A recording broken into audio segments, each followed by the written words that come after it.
Welcome to Irekha NEET physics. இன்றைக்கி நம்ம discuss பண்ண போகிற டாபிக் லாஸ் ஆஃப் மோஷன். இந்த வீடியோவில் லாஸ் ஆஃப் மோஷன் டாப்பிக்லேருந்து நீட் எக்ஸாமில் என்னென்ன கொஷின்ஸ் கேட்பாங்க, அதை எப்படி சால்வ் பண்ணணும் அப்படிங்கிறத டீட்டெயிலாக பார்க்க போகிறோம். இந்த ஒரு வீடியோவில் ஃபுல் ஃபார்முலா லிஸ்டிங் உங்கள் புக்கில் இருக்கிறது இல்லாதது எல்லாமே இருக்கும். அது போக 10 இயர்ஸில் உள்ள எல்லா பிஒய்க்கும் சால்வ் பண்ணிடுவோம். கொஷின் டு கொஷின் அதை சால்வ் பண்ணுறதுக்கு தேவையான shortcut methods, tricks and tips எல்லாமே இருக்குது.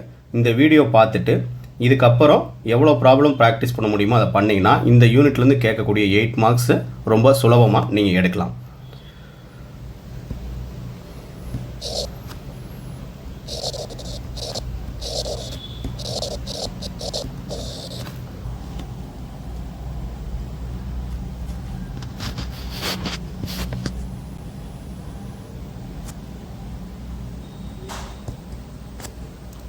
நியூட்டன்ஸ் செகண்ட் லாலேருந்து நமக்கு ஃபோர்ஸ் என்ன தெரியும், rate of change of momentum.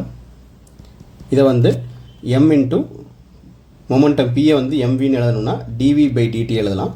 இதில் நமக்கு maன்னு ஒரு ஃபார்முலா இருக்குது. இதுவே வெலாசிட்டி கான்ஸ்டன்டாக இருந்துச்சு அப்படின்னா இந்த ஃபோர்ஸில் மாஸ் வேரி ஆகிற மாதிரி ப்ராப்ளம்ஸ் இருக்குது. ராக்கெட் ப்ரொபோஷன்லாம் அதில் வெலாசிட்டி கான்ஸ்டன்ட் வெலாசிட்டின்னு கொடுத்துட்டாங்கன்னா இந்த ஃபார்முலாவை dm/dtன்னு கூட ரீஅரேஞ்ச் பண்ணி எழுதலாம்.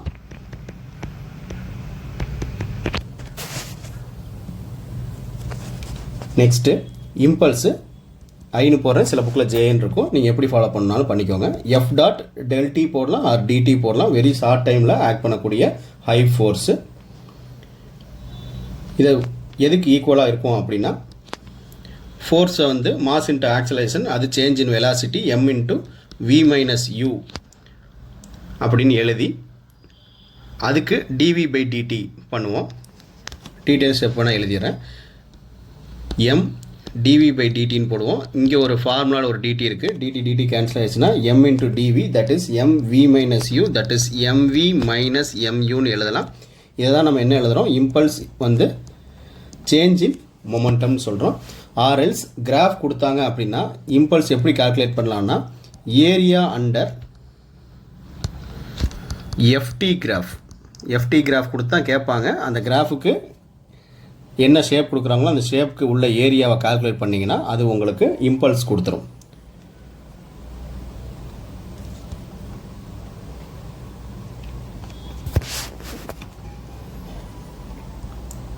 நெக்ஸ்ட்டு தேர்ட் லா வச்சு ரீகாயில் வெலாசிட்டி ஆஃப் கன்னு. இது ஆக்சுவலாக law of conservation of momentum வச்சு பண்ணுறது, அதோட application. Mass of gun velocity of gun is equal to, first கன்சர்வேஷனுக்கு எழுதுகிறேன், mass of bullet velocity of bullet equal to 0ன்னு வச்சுக்கலாம். இதுதான் கன்சர்வேஷன். இதிலேருந்து வெலாசிட்டி ஆஃப் கன் கேட்கலாம், இல்லை வெலாசிட்டி ஆஃப் புல்லட் கேட்கலாம். வெலாசிட்டி ஆஃப் கன்னு வித் அது என்ன ஸ்பீடில் ரீகாயில் ஆகும்னு கேட்டாங்கன்னா vg equal to minus mb mass of bullet velocity of bullet divided by mass of கன். அடுத்து ராக்கெட் ப்ரொபோஷனில் தேர்ட் லா யூஸ் பண்ணி பண்ணுறது. த்ரஸ்ட் ஆன் ராக்கெட் பழைய வருஷங்களில் கேட்டிருக்காங்க. F is equal to minus u, uங்கிறது இனிஷியல் வெலாசிட்டி, dm/dtங்கிறது rate of combustion ஆஃப் அந்த ராக்கெட்டோட பார்ட்ஸு ஆர் ஃபியூவலு, அதோட மாஸ் டிக்ரீஸ் ஆகக்கூடிய ரேட்டு எது வேணாலும் எடுத்துக்கலாம். அதுலேயே ராக்கெட்டில் நெட் ஃபோர்ஸ் என்ன ஆக்ட் பண்ணுன்னு கேட்பாங்க. நெட் ஃபோர்ஸ் ஆன் ராக்கெட்டு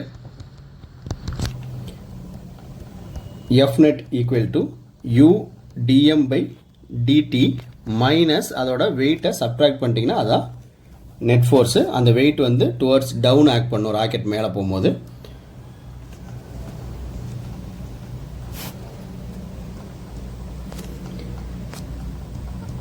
அப்படி மேலே போகிற ராக்கெட்டுக்கான velocity of rocket at any given point or time அப்படின்னு கேட்குறாங்க அப்படின்னா v equal to v0 u plus ln எழுதிக்கலாம், இல்லை லாக் இ பண்ணிக்கலாம். எது ஃபாலோ வேணாலும் பண்ணிக்கலாம். இதில் v0ங்கிறது இனிஷியல் வெலாசிட்டி, யூங்கிறது அந்த ஃபியூவல் ஆர் கேஸ் கம்பஷன் ஆகக்கூடிய velocity.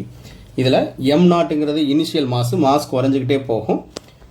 எம்ங்கிறது mass at any time. இதில் மாஸ் அட் எனி டைம் எப்படி கால்குலேட் பண்ணலாம் அப்படின்னா எம் நாட் மைனஸ் அது மாசு சேஞ்ச் ஆகக்கூடிய rate for any given time. இது வந்து எம்முக்கான எக்ஸ்பிரஷன். ப்ராப்ளம் சால்வ் பண்ணும்போது இது டீட்டெயிலாக இன்னும் எப்படி யூஸ் ஆகுதுங்கிறத சொல்கிறேன். ஈக்லிபிரியமில் லேமிஸ் தியரம் மட்டும்தான் இம்பார்ட்டண்ட். ஈக்லிபிரியம் ஆஃப் ஃபோர்ஸஸில் லேமிஸ் தியரம் வந்து என்ன சொல்லுது அப்படின்னா ஒரு 3 force let this be F1 F2 force இல்லாமல் வெக்டாரில் கொடுத்தாலும் ஓகே தான். F3 F1க்கு ஆப்போசிட்டாக உள்ள ஆங்கிள் வந்து ஆல்ஃபான்னு வச்சுக்கலாம். F2க்கு ஆப்போசிட் ஆங்கிள் வந்து பீட்டான்னு வச்சுக்கலாம். F3க்கு காமான்னு வச்சுக்கிட்டோம்னா F1 by sign alpha plus இல்லை கன்கரண்ட்டில் வந்து ஈக்குவல்னு சொல்லணும். ஈக்குவல் டு எல்லாமே ஒரு கான்ஸ்டன்ட்டுக்கு ஈக்குவலாக இருக்கும். F2 by sin beta equal to F3 by sin gamma. இது லேமிஸ் தியரம்.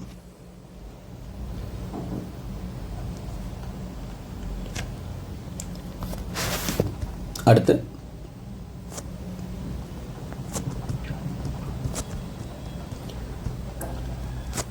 லிஃப்ட்மேன் ப்ராப்ளம். ஒரு லிஃப்ட்டில் ஒரு மேன் இருக்கான் அப்படின்னா அவனோட லிஃப்ட்டு மேலே கீழே மூவ் ஆகும் போது வித் ஆக்சலரேஷன் இல்லாமல் அந்த மாதிரி வேரியஸ் கேசஸ் கொடுத்துட்டு அந்த மேனோட வெயிட்டில் அப்பரண்ட் என்ன சேஞ்ச் இருக்குன்னு கேட்பாங்க. நார்மலாக இருக்கக்கூடிய ஆக்சுவல் வெயிட்டு லிஃப்ட்டில் மூவ் ஆகும் போது பர்சனுக்கு இருக்காது. அதில் கேஸ் டு கேஸ் நிறைய சேஞ்சஸ் இருக்கும். அப்படி ப்ரீவியஸ் இயர்ஸில் கேட்டிருக்காங்க. அதில் என்னென்ன கேஸ் இருக்குது அப்படிங்கிறத அதில் எப்படி வேரி ஆகுங்கிறத சொல்லிடுறேன். ஸோ லிஃப்ட் வந்து ரெஸ்ட்டில் இருக்குது அப்படின்னா என்ன சேஞ்ச் இருக்கும் வெயிட்லன்னு கேட்பாங்க. லிஃப்ட்டு ரெஸ்ட்டில் இருந்துச்சுன்னா வெலாசிட்டி வந்து இல்லை. So acceleration 0.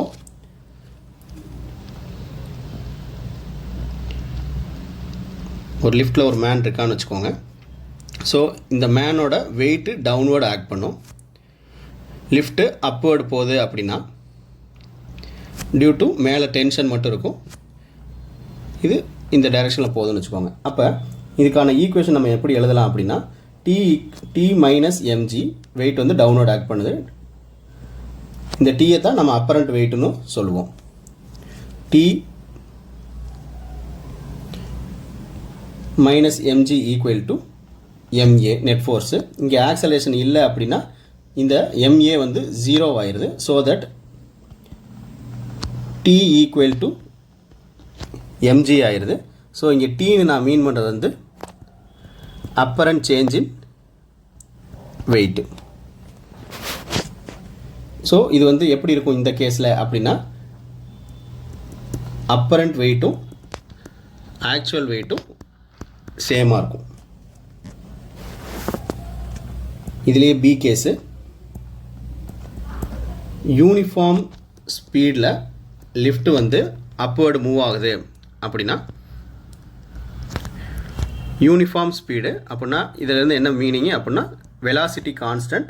அப்போ அகைன் ஆக்சலேஷன் 0. ஸோ லாஸ்ட் கேஸே தான் வரும். ஆக்சலேஷன் 0 இருந்தால் டி ஈக்குவல் டு எம்ஜி ஆகும். அப்போ apparent change in weight equal to nothing but actual வெயிட்டை தான் காட்டும்.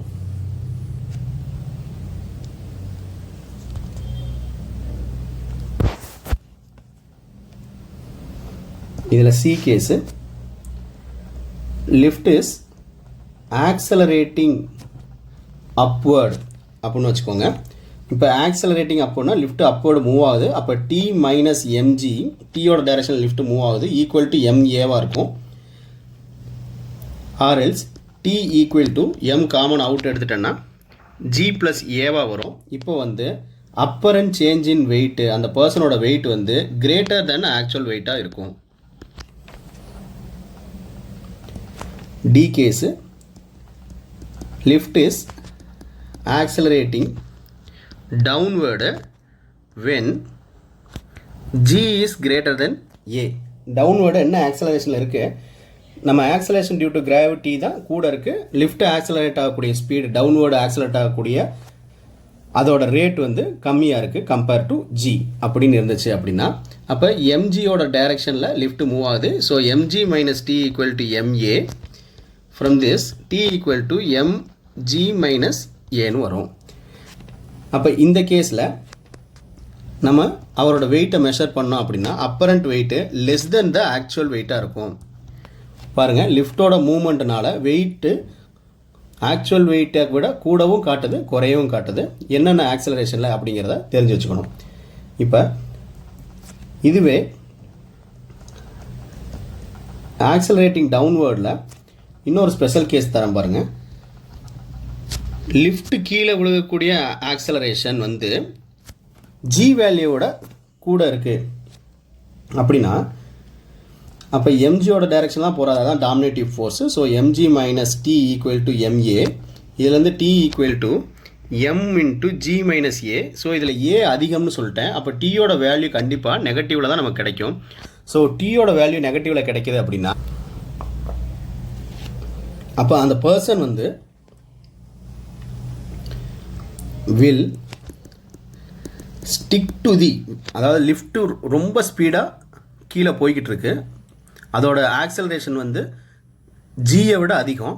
அப்போனா அந்த பர்சன் ஆட்டோமேட்டிக்காக அப்வர்டு மூவ் ஆயிடுவார். லிஃப்ட்டு கீழே போகும், அவர் அப்வர்டு மூவ் ஆகி will stick to the top of the lift or ceiling of the lift. இது ஒரு ஸ்பெஷல் கேஸு. அவர் வெயிட்டை கூட நம்ம எடுக்க முடியாது, ஏன்னா அவர் டக்குன்னு மேலே அதோட ரூஃபில் போய் வில் ஸ்டிக். இன்னொரு ஸ்பெஷல் கேஸு, லிஃப்ட்டில் இருக்கும் போது கேபிள் பிரேக் ஆயிடுச்சு, லிஃப்ட்டை ஹேங் பண்ணக்கூடிய டென்ஷனே இல்லை, அந்த கேபிள் பிரேக் ஆயிடுச்சு அப்படின்னா, then lift will move like a free falling object. Free ஃபாலாக இருக்குது அப்படின்னா, அப்போ அங்கே ஆக்சலரேஷன் எவ்வளோ இருக்கும், ஜிக்கு ஈக்குவலாக இருக்குமா? இந்த மாதிரி இருந்துச்சு அப்படின்னா M G minus T equal to எம்ஏக்கு பதிலாக இந்த ஆக்சலரேஷனும் ஜிக்கு ஈக்குவல் ஆயிரும். அப்போ டி ஈக்குவல் டு 0 ஆயிரும். ஸோ அங்கே வெயிட்டே இருக்காது. அந்த அப்பரண்ட் வெயிட் வந்து அவருக்கு எவ்வளோ காட்டும் ஃப்ரீ ஃபாலில் அப்படின்னா 0ன்னு காட்டும். இது எல்லாமே லிஃப்ட்மேன் உள்ள ப்ராப்ளம். இதை மங்கி ரோப் வச்சும் மாற்றி கேட்கறதுக்கு சான்ஸ் இருக்குது. எல்லாமே ஒரே மெத்தடில் பண்ணலாம்.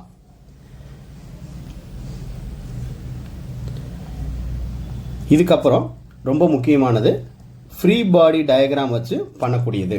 ஃப்ரீ பாடி டயக்ராமில் 2 டைப் இருக்குது. ஒன்று கான்டாக்ட் பாடிஸ், இன்னும் கனெக்டட் பாடிஸ். கான்டாக்ட் பாடிங்கிறது 2-3 பிளாக் கொடுத்து எல்லாமே ஒன்றோட ஒன்று கான்டாக்டில் இருக்கும், அப்படி கொடுக்குறது. இன்னொன்று கனெக்டட் பாடிஸ்ங்கிறது புள்ளி type problems. So contact bodies பொறுத்தளவில் இதில் நான் நிறைய ஃபார்முலா லிஸ்ட் பண்ணிட்டே போகலாம், இந்த FBD வச்சு ஃப்ரீ பாடி டயக்ராம் வச்சு. ஆனால் எவ்வளோ ஃபார்முலா நம்ம எழுதினாலும் நம்ம கொடுக்கக்கூடிய டயக்ராம் பொறுத்து கேஸ் டு கேஸ் நம்ம தனியாக ஃப்ரீ பாடி டயக்ராம் ட்ரா பண்ணி அதிலிருந்து ரிசல்ட் எடுக்கிறதா ரொம்பவே நமக்கு அண்டர்ஸ்டாண்டிங்காகவும் இருக்கும், ஈஸியாகவும் இருக்கும், நிறையா ஃபார்முலா ஞாபகம் வச்சுக்கிறது பதிலாக. ஸோ கான்டாக்ட் பாடிஸ் பொறுத்தளவில் நான் ஒரு நல்ல ஷார்ட்கட் ஃபார்முலா தரேன். இது மிகப்பெரிய ஷார்ட்கட்னு நீங்கள் யூஸ் பண்ணலாம். ரொம்ப பெரிய ஈக்குவேஷன் எழுதி சால்வ் பண்ணாமல் இந்த ஒரு ஃபார்முலா வச்சு நீங்கள் நிறையா ப்ராப்ளம் சால்வ் பண்ண முடியும்.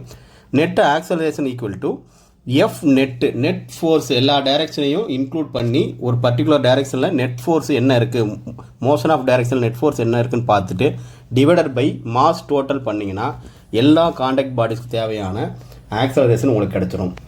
இதுவே கனெக்டட் பாடிஸில் நான் சொன்ன மாதிரி கேஸ் டு கேஸ் நிறைய இருக்குது. கனெக்டட் பாடிஸில் டென்ஷன் கேட்பாங்க, புள்ளி டைப்பில் டென்ஷன் என்னென்ன இதில் கேட்பாங்க, அது எப்படிலாம் பண்ணலாங்கிற சொல்கிறேன்.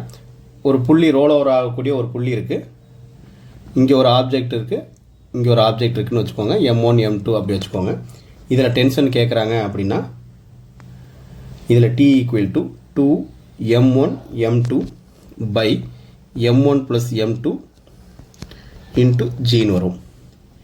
இதுவே ஒரு சர்ஃபேஸ் இருக்குது, இந்த சர்ஃபேஸில் இங்கே ஒரு பிளாக் இருக்குது, இது எல்லாமே ஃப்ரிக்ஷன்லெஸ்ஸு. ஃப்ரிக்ஷன் வச்சு வரும்போது அதை பற்றி சொல்கிறேன். இதில் ஒரு ரோல் ஆகுது, இது ஒரு பிளாக்கு.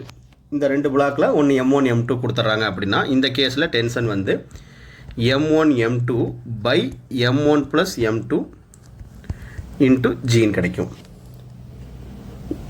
இது ஒன் சைடு இன்க்ளைன்டு கொடுக்குறாங்கன்னு வச்சுக்குவோம். இந்த டைப்பில் ஒரு incline surface, let this be theta. இங்கே ஒரு பிளாக்கு, இந்த மாதிரி பிளாக் ரோல் ஆகுதுன்னு வச்சுக்கோங்க. இதிலே 2 பிளாக்கு M1 M2 மாஸ் கொடுத்துட்றாங்க. ஸோ இதில் மூமெண்ட் வந்து இந்த டைரெக்ஷனில் இருக்குதுன்னு வச்சுக்கோங்க. நெட் ஆக்சிலேஷனோட டைரெக்ஷன். இதில் வந்து டீக்கு வந்து M1 M2 into 1 + sin theta by M1 + M2 into ஜின்னு இருக்கும். So next case double side கொடுத்துட்றாங்கன்னு வச்சுக்கோங்க. டபுள் சைடு கொடுத்துட்டு 2 சைட்லேயும் ஒரு பிளாக்கு,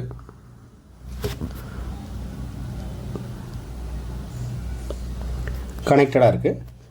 ஏதாவது ஒரு டைரெக்ஷனில் மோஷன் இருக்குதுன்னு வச்சுக்கோங்க. கொடுத்துட்டு இதில் டென்ஷன் கேட்குறாங்க அப்படின்னா T = M1 M2. இங்கே 2 டைரக்ட் ஆங்கிள் கொடுத்துருவாங்க. Let this be alpha, this be beta, or θ1 θ2 கொடுப்பாங்க. M1 M2 sin alpha plus sin beta. Last இதில் 1 + sin θ மட்டும் தான் வந்துச்சு. இங்கே 2 ஆங்கிள் இருக்குது. M1 M2 எப்பொழுதும் போல் into G.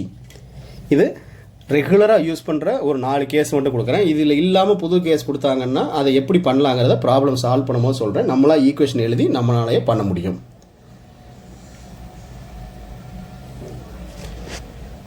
Okay, formula number 10. இதே ஃப்ரீ பாடி டயக்ராம் வச்சு புல் ஆர் புஷ் கேட்பாங்க. புல் ஈஸியாக, புஷ் ஆர் ஈஸியான்னு கேட்பாங்க. எப்பயுமே டைரெக்டாக கேட்டால் நோட் பண்ணி வச்சுக்கோங்க. Pull is easy, pull is easier than pushing an object. Okay, இது எப்படி அப்படின்னா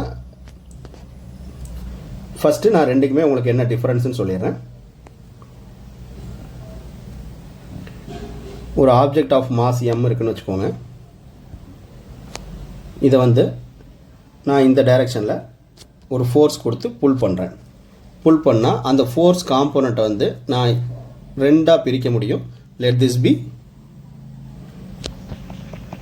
F cos θ, இது வந்து F sin θ. இதே டைரெக்ஷனில் தான் ரியாக்ஷன் ஒரு நார்மல் ஃபோர்ஸு ஆக்ட் பண்ணும் இல்லையா? ஸோ டவுன்வேர்டில் வந்து இந்த எம்முக்கு ஈக்குவலாக ஒரு mg ஆக்ட் பண்ணும். இது டோட்டல் ஃப்ரீ பாடி டயக்ராம். இதிலேருந்து இதில் எனக்கு எது பேலன்ஸ் பண்ணுதுன்னு பாருங்கள். வெயிட்டை ஆர் ஒரே டைரெக்ஷனில் ப்ளஸ் F sin θ, நம்ம ஃபோர்ஸ் கொடுத்தோட அதோட வெர்டிக்கல் காம்போனண்ட்டு F sin θ எதுக்கு பேலன்ஸ் ஆகுது? டவுனில் இருக்கக்கூடிய mgக்கு பேலன்ஸ் ஆகுது. ஸோ இங்கே நான் கொடுக்கக்கூடிய ஃபோர்ஸ் எவ்வளோ இருந்தால் போதும் அப்படின்னா mg மைனஸ்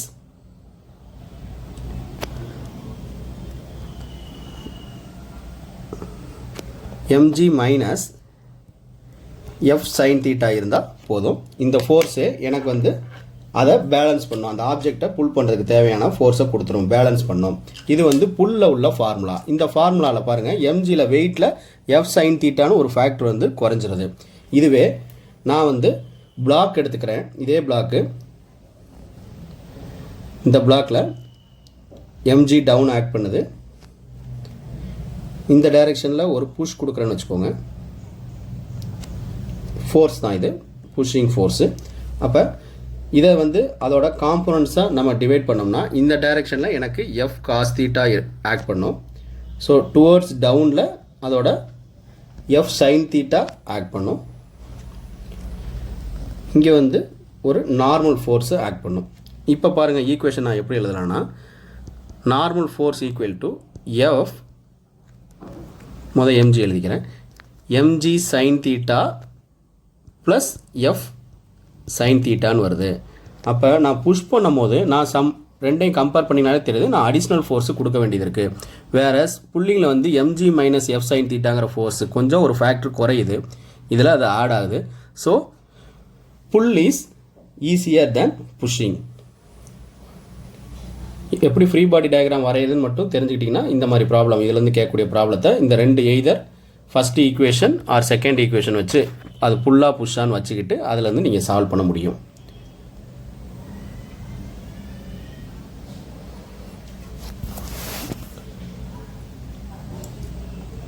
இந்த ஃப்ரீ பாடி டயக்ராம் வச்சு இந்த யூனிட்டில் மினிமம் ஒரு ப்ராப்ளமாக தான் கேட்டுருவாங்க.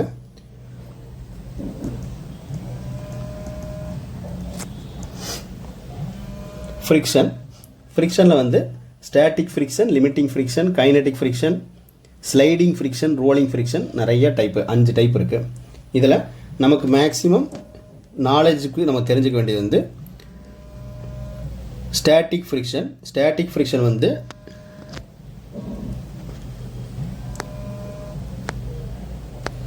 எக்ஸ்டர்னல் ஃபோர்ஸ் அப்ளை பண்ண ஸ்டாட்டிக் ஃப்ரிக்ஷன் ஒரு சர்டைன் லெவல் வரை இன்க்ரீஸ் ஆகிட்டே இருக்கும். அதோட பீக் பாயிண்ட்டை அதை அட்டைன் பண்ணும். அதுக்கப்புறம் அப்படியே குறைஞ்சிட்டு ஒரு ஃப்ளாட்டாக ஃப்ரிக்ஷனை மெயின்டைன் பண்ணோம். இந்த இன்க்ரீஸ் ஆகக்கூடிய ஏரியாவை தான் நம்ம ஸ்டாட்டிக் ஃப்ரிக்ஷன் எஃப்எஸ்ன்னு சொல்கிறோம். இதை அதோட பீக் பாயிண்ட், ஸ்டாட்டிக் ஃப்ரிக்ஷனோட பீக் பாயிண்ட்டை எஃப்எல் லிமிட்டிங் ஃப்ரிக்ஷன் சொல்கிறோம். அண்டு அதோட மூவிங்கில் இருக்கக்கூடிய ஃப்ரிக்ஷன் கைனடிக் ஃப்ரிக்ஷனை எஃப்கேன்னு சொல்கிறோம். 3 டைப்பு. இதில் இருக்கிறதுலே மேக்ஸிமம் இந்த கிராஃப்லேருந்து பார்த்தாலே தெரிஞ்சிருது. எஃப்எல் அப்படிங்கிற limiting friction are greater than or equal to எஃப்எஸ்ஸாக இருக்கும். எஃப்எஸ் வந்து எப்பயுமே கிரேட்டர் தென் எஃப்கேவாக இருக்கும். ஓகே, இதுக்கான ஈக்குவேஷன் என்னென்னு பார்த்தீங்கன்னா எஃப்எஸ் ஆர் எஃப்கே ரெண்டுக்குமே மியூஎஸ் என்னு வரும். இந்த என் வந்து மேக்ஸிமம் வெயிட்டாக ஆக்ட் பண்ணும். அது மியூஎஸ் எம்ஜின்னு நம்ம எழுதலாம். இங்கே மியூங்கிறது கோஎஃபிஷியன்ட் ஆஃப் ஃப்ரிக்ஷன். அது எந்த ஃப்ளோரு இல்லை காண்டாக்ட் பாடிஸை பொறுத்து மாறும். Depends the contact bodies. அதுக்கு யூனிட் கிடையாது, டைமென்ஷன் கிடையாது. அது ஒரு ரிலேட்டிவ் யூனிட், ஃபோர்ஸ் பை ஃபோர்ஸ்ன்னு வரும். யூனிட் இருக்குது ஆனால் கேன்சல் அவுட் ஆகிடும். So there is no dimension for mu. Okay, இது எஃப்கேக்கு நான் ஈக்குவேஷன் எழுதணும் அப்படின்னா mu K kinetic friction coefficient எழுதிக்கிட்டு into N R mu K எம்ஜியாக இருக்கும் மேக்ஸிமம். இது வந்து ஒரு இன்க்ளைட் ஆங்கிளில் இந்த எம்ஜி ஆக்ட் பண்ணுது அப்படின்னா அது எம்ஜி சைன் தீட்டா அது M G cos theta case to case வரலாம். இதில் ஆங்கிள் ஆஃப் ஃப்ரிக்ஷன் கேட்க சான்ஸ் இருக்குது. ஆங்கிள் ஆஃப் ஃப்ரிக்ஷன்னா theta equal to tan inverse of mu S. அதுவே ஆங்கிள் ஆஃப் ரிப்போஸ் எப்படி கேட்பாங்க அப்படின்னா alpha equal to tan inverse of mu S தான். அதே ஃபார்முலா தான். அது எப்படின்னா ஒரு இன்க்ளைன் பிளேனில் ஒரு ஆப்ஜெக்ட் வச்சுருக்கும் போது எத்தனை டிகிரி வரையும் அந்த ஆப்ஜெக்ட் அப்படியே ரெஸ்ட்டில் இருக்கும். எப்போ ஆங்கிள் வந்து நம்ம ரைஸ் பண்ணும்போது எந்த பர்டிகுலர் ஆங்கிளுக்கு அது it will start to slide, அந்த ஆங்கிள் தான் ஆங்கிள் ஆஃப் ரிப்போஸு.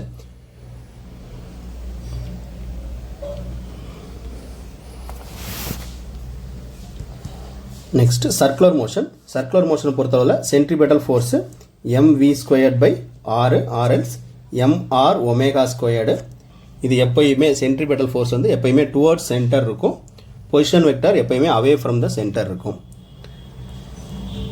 இந்த சென்ட்ரிபெட்டல் ஃபோர்ஸ் வச்சுக்கிட்டு பெண்டிங் ஆஃப் சைக்கிளிஸ்ட்டு, ஒரு ரோட்டில் போகிற சைக்கிளிஸ்ட் வந்து அவர் எந்த அளவு அந்த ரோடு டேர்ன் ஆகுது அப்படின்னா அவர் எந்த angle from the vertical turn பண்ணணும் ஃபார் சேஃப் ரைடிங் அப்படின்னு கேட்பாங்க. அதுக்கு தீட்டா ஈக்குவல் டு என்ன ஆங்கிள் அவர் பெண்ட் பண்ண முடியும் மேக்ஸிமம் அப்படின்னா theta equal to tan inverse of V squared by R G. இதுக்கான டெரிவேஷன்லாம் இருக்குது, அதெல்லாம் தனி கிளாஸில் நான் பண்ணியிருக்கேன். இங்கே வந்து ஃபார்முலா மட்டும் தான் நம்ம லிஸ்ட் பண்ணுறோம். எதெல்லாம் நமக்கு ப்ராப்ளம் சால்விங் தேவையோ அது மட்டும். Motion of a car on level ரோடில் ஒரு டேர்ன் எடுக்கும் போது அந்த கார் வந்து என்ன மேக்ஸிமம் பாசிபிள் வெலாசிட்டியோட போக முடியும் அப்படின்னா the velocity may be lesser than or equal to square root of mu S static friction ஆர்ஜியாக இருக்கலாம். இந்த வெலாசிட்டியில் போகிற வரையும் அந்த கார் வந்து அந்த பாத்துலேருந்து வெளியே போகாது, ஸ்கிட் ஆகாது. ஓகே, இதுவே பேங்க்டு ரோடாக இருந்துச்சுன்னா என்ன அப்படின்னு பார்த்தலாம்.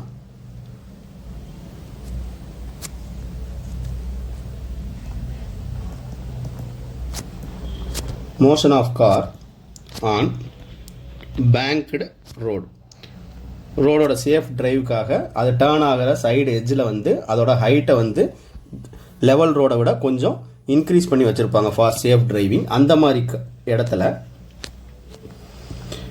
மேக்ஸிமம் வெலாசிட்டி என்ன இருக்க முடியும் அப்படின்னா ஸ்கொயர் ரூட் ஆஃப் ஆறுங்கிறது ரேடியஸ், அந்த சர்க்கிளோட ரேடியஸ், ரோடு எவ்வளோ டேர்ன் ஆகுதோ அந்த சர்க்கிளோட radius G into mu S coefficient of static friction plus tan theta by 1 minus mu S tan theta. இதை டைரக்ட் ஃபார்முலாவை கொடுத்துட்டேன். இதை கொடுத்த கேஸ் வச்சுட்டு டெரைவ் பண்ணிக்கிட்டு இருக்க வேண்டிய அவசியம் இல்லை. ஃபார்முலா மனப்பாடம் பண்ணி வச்சுக்கிட்டோம்னா நமக்கு சப்ஸ்டியூட் பண்ணுறதுக்கு ரொம்ப ஈஸியாக இருக்கும். ஒரு வருஷத்தில் இந்த ஃபார்முலாவே டைரெக்டாக கேட்டிருக்காங்க. இந்த ஃபார்முலாலேருந்து நம்ம முக்கியமான விஷயம் ஒன்று தெரிஞ்சுக்கலாம். விமேக்ஸ் பாருங்கள், இதில் independent of mass, independent of mass of the vehicle. அப்போ அது காராக இருந்தாலும் பஸ்ஸாக இருந்தாலும் ட்ரக்காக இருந்தாலும் என்னவாக இருந்தாலும் மாஸை டிபெண்ட் பண்ணி இருக்க போகிறதில்ல இந்த மேக்ஸிமம் வெலாசிட்டி. ஸோ இந்த மேக்ஸிமம் வெலாசிட்டியை விட கூடுச்சுன்னா என்ன ஆகும்? மோர் தேன் விமேக்ஸு போனாங்க அப்படின்னா, அந்த ஸ்பீடில் போனாங்கன்னா அப்போ அந்த கார் வந்து drifts towards outside or falls out of the circle, out of the road. அந்த ரோட்லேருந்து டேஞ்சென்ஷியல் பொசிஷனில் வெளியே போயிடும், அவுட் சைட் போயிடும். இதுக்கு அடுத்து இதுலேயே வி மினிமம், சில புக்கில் இதெல்லாம் இருக்கும் இருக்காது, அதனால் இதெல்லாம் நோட் பண்ணி வச்சுக்கோங்க. ஒரே ஒரு ஃபார்முலா மட்டும்தான் கொடுத்துருப்பாங்க. இது வி மினிமம் எவ்வளோ இருக்கணும் அப்படின்னா tan theta minus mu s by 1 plus mu s tan theta. ரெண்டு ஃபார்முலாவுக்கு என்ன டிஃபரன்ஸுங்கிறத பாருங்கள்.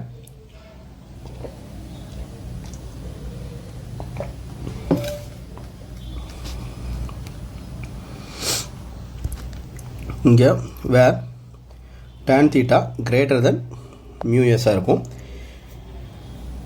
ஸோ இந்த மாதிரி இருக்குது அப்படின்னா இதுதான் மினிமம் வெலாசிட்டி அவங்க மெயின்டைன் பண்ணணும். ஒரு ரோட்டில் வந்து பேங்க் இருக்கும் போது இவங்க டேர்ன் பண்ணுறாங்கன்னா இந்த வெலாசிட்டி அட்லீஸ்ட் இருக்கணும். இந்த வெலாசிட்டியை விட லெஸ்ஸராக போச்சு அப்படின்னா, இஃப் வி மினிமம் இஸ்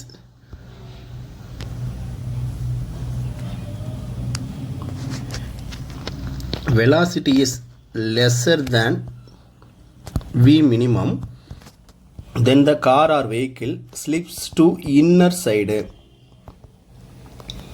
அந்த ட்ராக்கை விட்டு உள்ளே வந்துடும். போன கேஸில் டேஞ்சென்ஷியலாக வெளியே போகும்னு சொன்னேன், இது வந்து உள்ளே வந்துடும். நெக்ஸ்ட் கேஸு வி ஆப்டிமம் என்னன்னு பார்த்துருவோம்.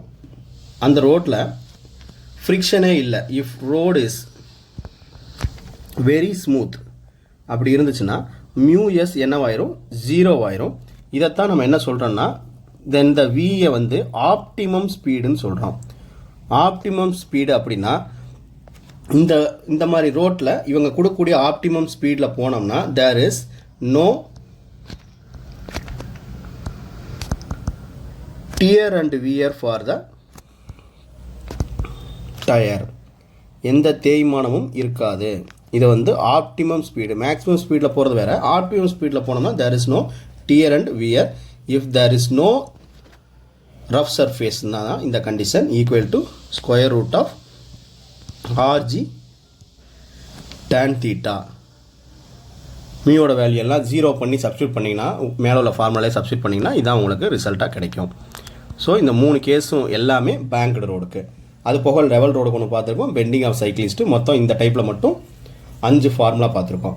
இந்த எல்லா ஃபார்முலாவும் எவ்வளோ தூரம் முடியுமோ அவ்வளோ தூரம் நீங்கள் ரிப்பீட்டடாக எழுதி பார்த்து நல்லா ப்ராக்டிஸ் பண்ணி வச்சுக்கோங்க. ஸோ தட் இந்த யூனிட்டில் ப்ராப்ளம் சால்வ் பண்ணும்போது அந்த கேஸுக்கு நம்ம ப்ராப்ளத்தை டெரைவ் பண்ணி அதுக்கப்புறம் சப்ஸ்டியூட் பண்ணி சால்வ் பண்ண வேண்டிய தேவை இருக்காது. சீக்கிரமாக சால்வ் பண்ணி முடிச்சிடலாம்.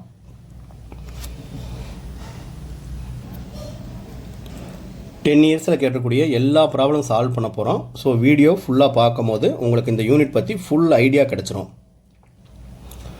ஃப்ரீ டெஸ்ட் சீரியஸ் ஜாயின் பண்ணணும் அப்படின்னா டிஸ்கிரிப்ஷனில் உள்ள நம்பருக்கு நீங்கள் வாட்ஸ்அப் பண்ணி அதுலேயும் நீங்கள் உங்களை என்ரோல் பண்ணிக்கலாம்.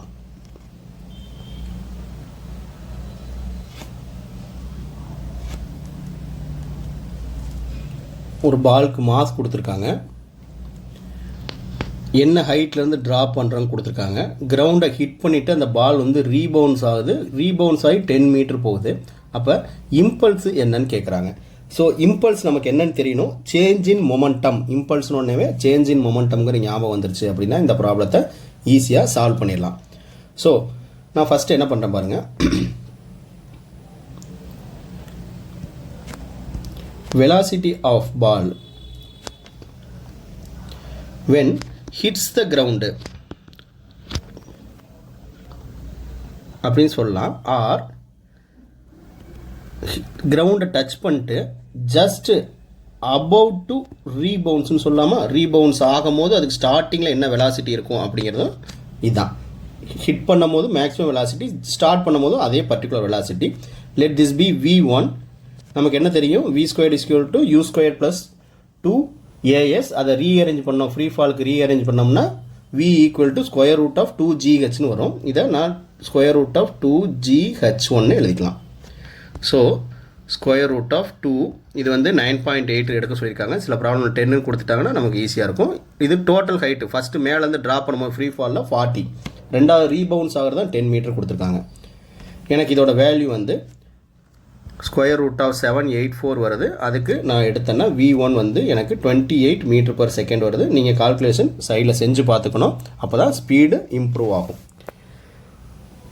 இதில் ரெண்டாவது பார்ட்டு, இப்போ கிரவுண்டை ஹிட் பண்ணிடுச்சு, ஒரு ட்ராப் பண்ணுற ஒரு பால் அது வந்து கிரவுண்டை ஹிட் பண்ணிடுச்சு 40 மீட்டர்லேருந்து ட்ராப் பண்ணி. ஹிட் பண்ண பால் திரும்ப ரீபவுன்ஸ் ஆகுது. எவ்வளோ தூரத்துக்கு அப்படின்னா 10 மீட்டருக்கு ரீபவுன்ஸ் ஆகுது.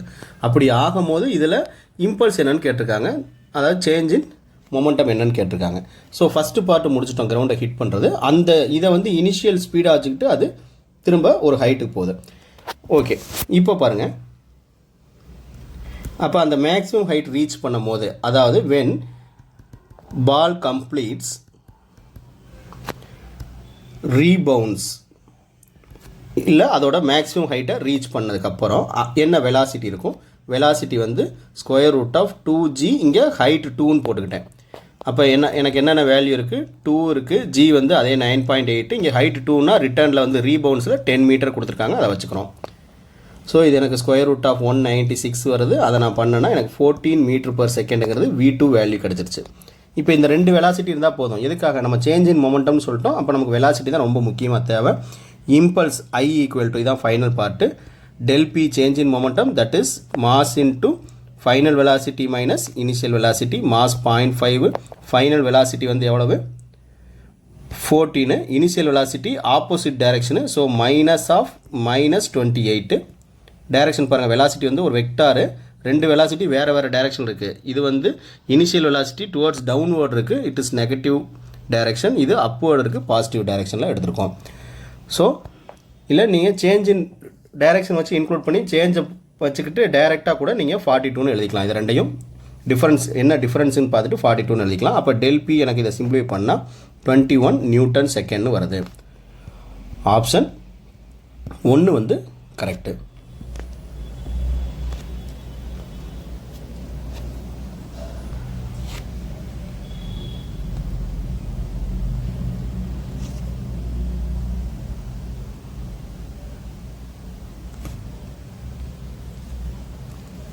Football player moving southward suddenly turns eastward ன்னு கொடுத்துட்டாங்க. with the same speed, ரெண்டு டைரக்ஷன்லையுமே ஸ்பீடு வந்து சேமாக இருக்குது. the force that act on the player while turning, அவர் டர்ன் பண்ணுறதுக்கும் ஒரு ஃபோர்ஸ் தேவை. என்னென்னா ஃபோர்ஸ் என்னென்ன பண்ணும், ஃபோர்ஸ் வந்து வெலாசிட்டியோட மேக்னிடியூடை சேஞ்ச் பண்ணும். ஆர் ஃபோர்ஸ் வந்து வெலாசிட்டியோட மேக்னிடியூடை கான்ஸ்டண்ட்டாக வச்சுட்டு டைரக்ஷன் மட்டும் சேஞ்ச் பண்ணும். ஆர் எல்ஸ் போத் ரெண்டையுமே சேஞ்ச் பண்ணும். ஸோ வெலாசிட்டியில் என்னென்ன இருக்குது, நமக்கு மேக்னிடியூடு இருக்குது அண்டு டைரக்ஷன் இருக்குது, ஏன்னா அது ஒரு வெக்டார் குவான்டிட்டி. அப்போ ஃபோர்ஸ் அப்ளை பண்ணுறோம் அப்படின்னா அந்த வெலாசிட்டியில் வந்து மேக்னிடியூடு மட்டும் சேஞ்ச் ஆகலாம், ஆர்எல்ஸ் டைரக்ஷன் மட்டும் சேஞ்ச் ஆகலாம், ஆர்எல்ஸ் மேக்னிடியூட் ப்ளஸ் டைரக்ஷன் ரெண்டுலேயுமே சேஞ்ச் இருக்கலாம் டியூ டு ஃபோர்ஸு. ஓகே, இந்த கேஸில் என்ன ஆயிருக்கு அப்படின்னா ஸ்பீடில் வந்து சேஞ்ச் இல்லை, அப்போ மேக்னிடியூடில் சேஞ்ச் இல்லை, டைரக்ஷன் மட்டும் சேஞ்ச் ஆகிருக்கு. எப்படி ஆயிருக்கு, என்ன டைரக்ஷனில் ஆகிருக்குன்னு கேட்குறாங்க. ஓகே, நம்ம ஃபஸ்ட்டு 4 கோஆர்டினேட்டாக பிரிச்சுக்கலாம். North, south, east, west. சென்டரில் இருக்காருன்னு வச்சுக்கோங்க. அவங்க என்ன சொல்கிறாங்க, டுவர்ட்ஸ் சவுத்து மூவ் பண்ணியிருக்காருன்றாங்க. அப்போ டுவர்ட்ஸ் இந்த டைரக்ஷனில் கொஞ்சம் தூரம் மூவ் பண்ணியிருக்காரு.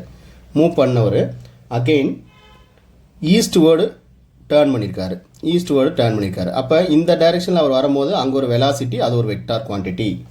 அடுத்து இது ஒரு வெலாசிட்டி, இது சம் அதர் வெக்டார் குவான்டிட்டி. அப்போ ஃபஸ்ட்டு உள்ள டவுன்வேர்டு வெக்டார் குவான்டிட்டி வந்து எந்த கோஆர்டினேட்டில் வருது, -j கோஆர்டினேட்டில் வருது. மேலே இருந்துச்சு அப்படின்னா அது +j கோஆர்டினேட்டு, டவுன்வேர்டில் இருக்கிறது -j கோஆர்டினேட்டில் ஒரு வெக்டார் இருக்குது. அடுத்து இந்த டைரக்ஷன் இருக்குது, இது வந்து ப்ளஸ் ஐ கோஆர்டினேட்டு இல்லையா, ப்ளஸ் ஐ கோஆர்டினேட்டு. இந்த ரெண்டுக்கும் ரிசல்டன்ட் எப்படி இருக்கும், அவ்வளோதான் ஆன்சர் வந்துருச்சு. இந்த ரெண்டுக்கும் ரிசல்டன்ட் வந்து க்ளோசிங் சைடு இதுதான் ஆர் இருக்கும். ஸோ இந்த க்ளோசிங் சைடு இப்படி வரைஞ்சிங்கன்னா அது என்ன டைரக்ஷன் பாருங்கள், இது என்ன direction, north east direction. Option A வந்து மேட்ச் ஆகுது, நார்த் ஈஸ்ட்டு.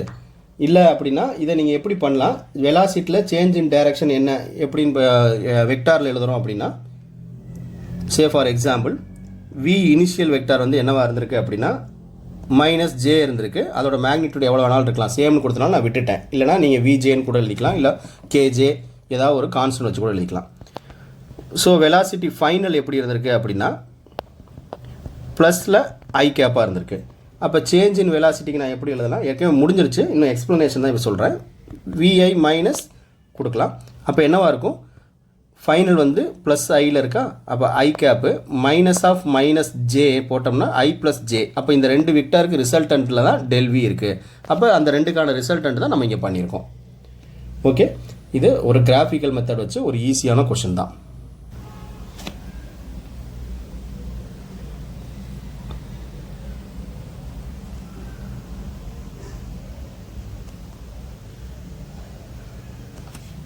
இந்த கொஷின் பாருங்கள், 2021 இந்த ப்ரீவியஸ் இயர் கொஷின் சால்வ் பண்ணிட்டு போன 2025 ஸ்டூடெண்ட்டுக்கு இது எவ்வளோ ஒரு டைரக்ட் கொஷினாக இருந்திருக்கும்.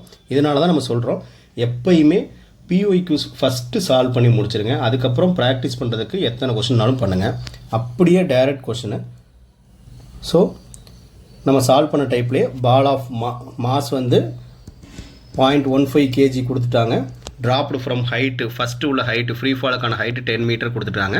கிரவுண்டை ஹிட் பண்ணிவிட்டு ரீபவுன்ஸ் ஆகுது. இங்கே ரீபவுன்ஸுக்கு H2 வேறு வேல்யூ தராமல் சேம் ஹைட்டுன்னு கொடுத்துட்டாங்க. நான் H2வும் 10 மீட்டர்னு எடுத்துக்கிறேன். இப்போ மேக்னிடியூட் ஆஃப் இம்பல்ஸ் கேட்குறாங்க, that is change in momentum நம்ம கால்குலேட் பண்ணணும். ஸோ நான் என்ன எழுதிக்கலாம், velocity before velocity at hitting the கிரவுண்டுன்னு போட்டுக்கிறேன்.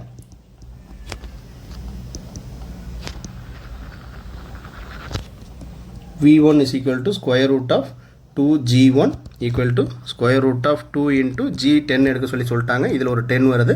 அப்போ 100 200க்கு எடுத்தோம்னா V1 வந்து எனக்கு 10√2 மீட்டர் பர் செகண்ட் கிடச்சிருது. ஸோ வெலாசிட்டி அட் ரீபவுன்ஸோட மேக்ஸிமம் ஹைட்டில் நான் எடுத்துக்கிறேன் அப்படின்னா V2 equal to square root of 2G என்ன வேரி ஆகும், ஹைட்டு மட்டும் தான் வேரி ஆகும். இந்த ப்ராப்ளம்லாம் ஹைட்டும் சேம்னு கொடுத்துட்டாங்க. So 2 into 10 into 10. இங்கேயும் V2 எனக்கு என்ன வரப்போகுது, again 10√2 metre per second. But ரெண்டுமே opposite direction. So impulse equal to change in momentum, that is M into V2 minus V1 இல்லை V மைனஸ் Uன்னு எடுத்திங்கன்னா அதே மாதிரி பண்ணிக்கோம். Equal to 0.15 10√2 minus of minus, ஏன்னா ஃபஸ்ட் உள்ளது வந்து opposite direction 10√2.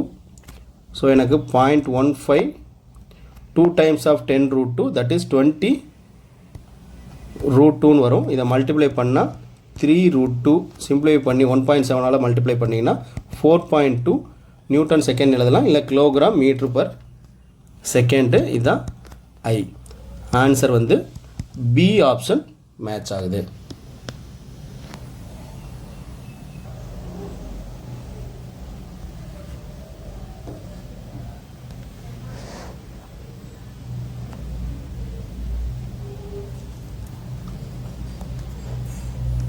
Particle moving with velocity acted by 3 forces shown in figure PQR. The particle will, இப்போ இதில் பாருங்கள், மூணு வெக்டார் சேர்ந்து ரெண்டு வெக்டார், இந்த டைரக்ஷன் ஒரு வெக்டார், இந்த டைரக்ஷன் ஒரு வெக்டார் இருக்குன்னா அதுக்கு க்ளோசிங் சைடு ரிசல்டன்ட் சைடில் இன்னொரு வெக்டார் வந்துருச்சு. அப்படினால என்ன அர்த்தம் அப்படின்னா இந்த மூணுமே ஒரு ரிசல்டன்ட் ஃபேக்டர் மூணையும் கம்ப்ளீட் பண்ணிச்சுன்னா ரிசல்டன்ட்டே 0 ஆயிடுது. அப்போ அங்கே டிஸ்பிளேஸ்மெண்ட்டே ஆகலை. அந்த பார்ட்டிகிள் இந்த மாதிரி மூவ் ஆச்சுன்னா there is no displacement and there is no change in velocity. Change in வெலாசிட்டியே இல்லை, டெல்வியே 0 இருக்குது அப்படின்னா ஏ 0ன்னு சொல்லலாம். ஆக்சலேஷனே இல்லைன்னா எஃப்பும் 0ன்னு சொல்லலாம். அப்போ இங்கே வெலாசிட்டி வந்து எப்படி இருக்குது அப்படின்னா ரிமைன்ஸ் கான்ஸ்டன்ட். பி ஆப்ஷன் வந்து கரெக்டு. வெலாசிட்டியில் சேஞ்ச் இல்லை, வெலாசிட்டி டிக்ரீஸ் ஆகலை. ஏன்னா ஆக்சலரேஷனே இல்லை. அடுத்து வந்து இந்த மாதிரி கம்ப்ளீட் ஆயிடுச்சு அப்படின்னாலே நெட் ஃபோர்ஸ் வந்து ஜீரோன்னு அர்த்தம். நெட் ஃபோர்ஸ் ஜீரோனாலே ஆக்சலரேஷன் ஜீரோன்னு அர்த்தம்.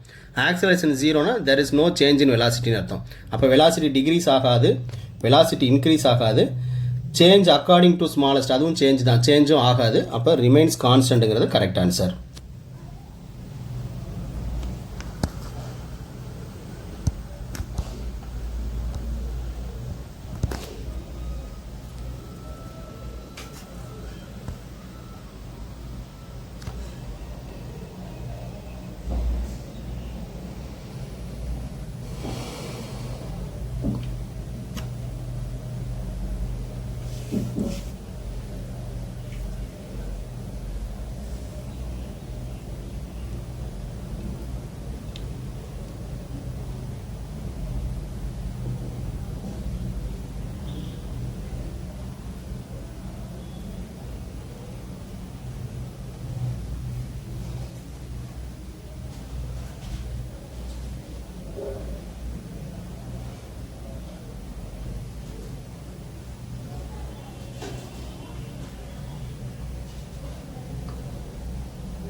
எக்ஸ்கியூஸ். இந்த ப்ராப்ளமில் இதே டைப்பில் இதுக்கு முன்னாடி 4 டைம்ஸ் கேட்டிருக்காங்க. 2016 போக 2011, 2006, 2000. அதனால் ப்ரீவியஸ் இயர் கொஷின்ஸ் எப்பயுமே அதே டைப்பில் ரிப்பீட் ஆகிக்கிட்டே இருக்கும். ஸோ ப்ராப்ளம் ரீட் பண்ணி பாருங்கள். Rigid ball of mass strikes on the wall at 60 degree. அது 60 டிகிரிங்கிறது இங்கே கொடுத்தது வந்து வித் ஹரிசாண்டலோட 60 டிகிரி கொடுத்துருக்காங்க. இப்படி கொடுத்துட்டாங்கன்னா ஹரிசாண்டல் காம்போனன்ட் வந்து Vx வந்து V cos 60 டிகிரி. இதுவே இந்த ஆங்கிள் கொடுத்துட்டாங்க, இதை தீட்டான்னு கொடுத்துட்டாங்க அப்படின்னா சில கொஸ்டினில் அதுவும் கொடுப்பாங்க. அப்படி கொடுத்துட்டாங்கன்னா நம்ம ஹரிசாண்டல் காம்போனன்ட் Vx வந்து V sin தீட்டாவாக எடுக்கணும். V sin தீட்டா எடுக்கணுமா காஸ் தீட்டா எடுக்கணுமாங்கிறது ப்ராப்ளத்தோட டயக்ராம் வந்து தான் பண்ணணும். இது ஃப்ரம் ஹரிசாண்டல் டைரக்ஷனில் இந்த 60 டிகிரி எடுத்தனால இதோட V காம்போனண்ட்டுங்கிறது horizontal component V cos theta தான். நம்ம நார்மலாக வச்சு பண்ணுற டைப்பு, ரொம்ப ஈஸியான டைப்பு. ஓகே, இப்போ இந்த டைப்பில் வால்னு வச்சுக்கோங்க. இந்த வாலில் வந்து ஃபஸ்ட்டு ஒரு பர்டிகுலர் வெலாசிட்டியில் பர்டிகுலர் மாஸ் உள்ள ஒரு ஆப்ஜெக்ட் வந்து ஹிட் ஆகுது. இது வந்து V வெலாசிட்டினா இதை வந்து ஹரிசாண்டல் காம்போனண்ட்டு அண்ட் வெர்டிக்கல் காம்போனண்ட்டாக இதை பிரித்து பாருங்கள். இந்த வெலாசிட்டிக்கு நான் ஹரிசாண்டல் காம்போனண்ட்டு இது வந்து எனக்கு V cos 60 டிகிரி, இங்கே இவங்க 60 டிகிரி கொடுத்தனால. இதுவே வெர்டிக்கல் காம்போனண்ட் வந்து V sin 60 டிகிரி. இது ரிட்டர்ன் வரும்போதில் அதே V வெலாசிட்டி கொடுத்துட்டாங்க. அப்போ இங்கே இந்த வெக்டாரை நம்ம ரிசால்வ் பண்ணோம்னா இதுக்கான வெர்டிக்கல் காம்போனண்ட்டு V sin தீட்டாவாக இருக்கும். இதுக்கான ஹரிசாண்டல் காம்போனண்ட் இந்த டைரெக்ஷனில் போகுது. ஸோ இது வந்து திரும்ப V cos 60 டிகிரியாக இருக்கும்.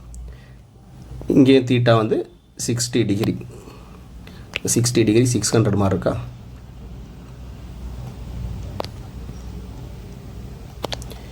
இப்போ நீங்கள் எதை பார்க்கணும் அப்படின்னா இந்த காம்போனண்ட்டில் வெர்டிக்கல் வெலாசிட்டி பாருங்கள். இங்கே V sin theta towards down side, இங்கே V sin theta towards down side. So ரெண்டுலேயுமே சேஞ்சே இல்லை. அப்போ இம்பல்ஸில் நமக்கு முக்கியமானது என்ன தேவைன்னா டெல்பியை நம்ம எப்படி எழுதுவோம்? மாஸ் இன்ட்டு சேஞ்ச் இன் வெலாசிட்டின்னு எழுதுவோம். V2 V1. அந்த V2 V1ல் வெர்டிக்கல் காம்போனண்ட்டை V sin தீட்டாங்கிற காம்போனண்ட்டு நம்ம இன்க்ளூட் பண்ண தேவையில்லை. ஏன்னா தெர் இஸ் நோ சேஞ்சு. அப்போ அது 0.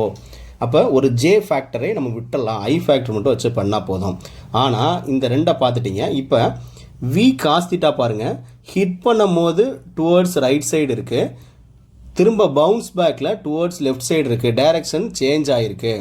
அப்போ இதில் ஒரு வெலாசிட்டியை நம்ம என்ன டைரக்ஷனில் எடுக்கிறோமோ இன்னொரு வெலாசிட்டியை மைனஸில் எடுக்கணும்.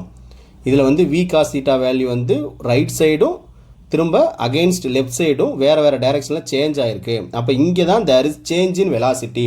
வெலாசிட்டியோட மேக்னிடியூட் வேரி ஆகாட்டி கூட டைரக்ஷன் சேஞ்ச் ஆகிறதையும் நம்ம சேஞ்ச் இன் வெலாசிட்டின்னு தான் சொல்லுவோம். ஸோ இப்போ பண்ணிடலாமா?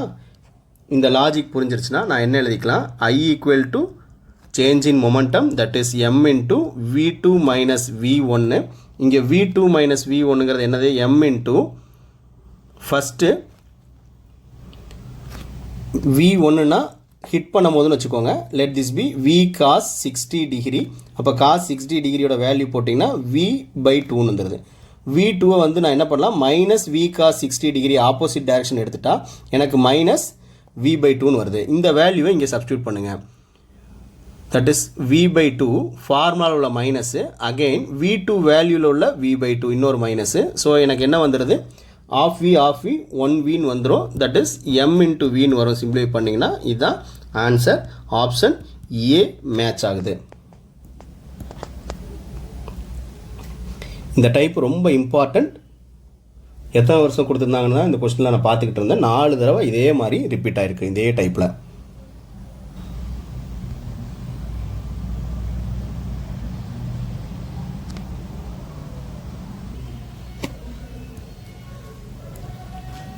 இந்த ப்ராப்ளம் பார்த்தீங்கன்னா an object flying in air with velocity, ஒரு ஆப்ஜெக்டோட இனிஷியல் வெலாசிட்டி கொடுத்துட்டாங்க. அந்த ஆப்ஜெக்ட் பிரேக்ஸ் இன்ட்டு 2 பீசஸ். அதோட மாசஸ் இந்த ரேஷியோ 1:5. அப்போ டோட்டலாக அது 6 டைம்ஸ் மாஸ் இருந்திருக்கு. அது பிரேக் ஆனதுக்கப்புறம் ஒரு மாஸ் 5 மாஸ் அந்த மாதிரி 2ஆக பிரேக் ஆயிடுச்சு. The smaller mass flies off with அதுக்கு ஒரு வெலாசிட்டி கொடுத்துட்டாங்க. வெலாசிட்டி ஆஃப் லார்ஜர் பீஸ் கேட்குறாங்க. ஸோ நான் ஃபஸ்ட்டு என்ன கொடுத்துருக்காங்கிறத உங்களுக்கு சொல்லிடுறேன். ஒரு பிக்கர் ஆப்ஜெக்ட் இருக்குது. இதோட மாஸ் வந்து எம்னு வச்சுக்கோங்க. அதோட வெலாசிட்டி கேபிட்டல் வின்னு வச்சுக்கோங்க. ஸோ இதில் இருந்துக்கிட்டு இதை 2ஆக ஃப்ளை ஆகும் போது 2ஆக பிரேக் ஆகுது. 2ஆக பிரேக் ஆகுறதுல ஒரு சின்ன மாசு, இன்னொன்று கொஞ்சம் பெரிய மாசு.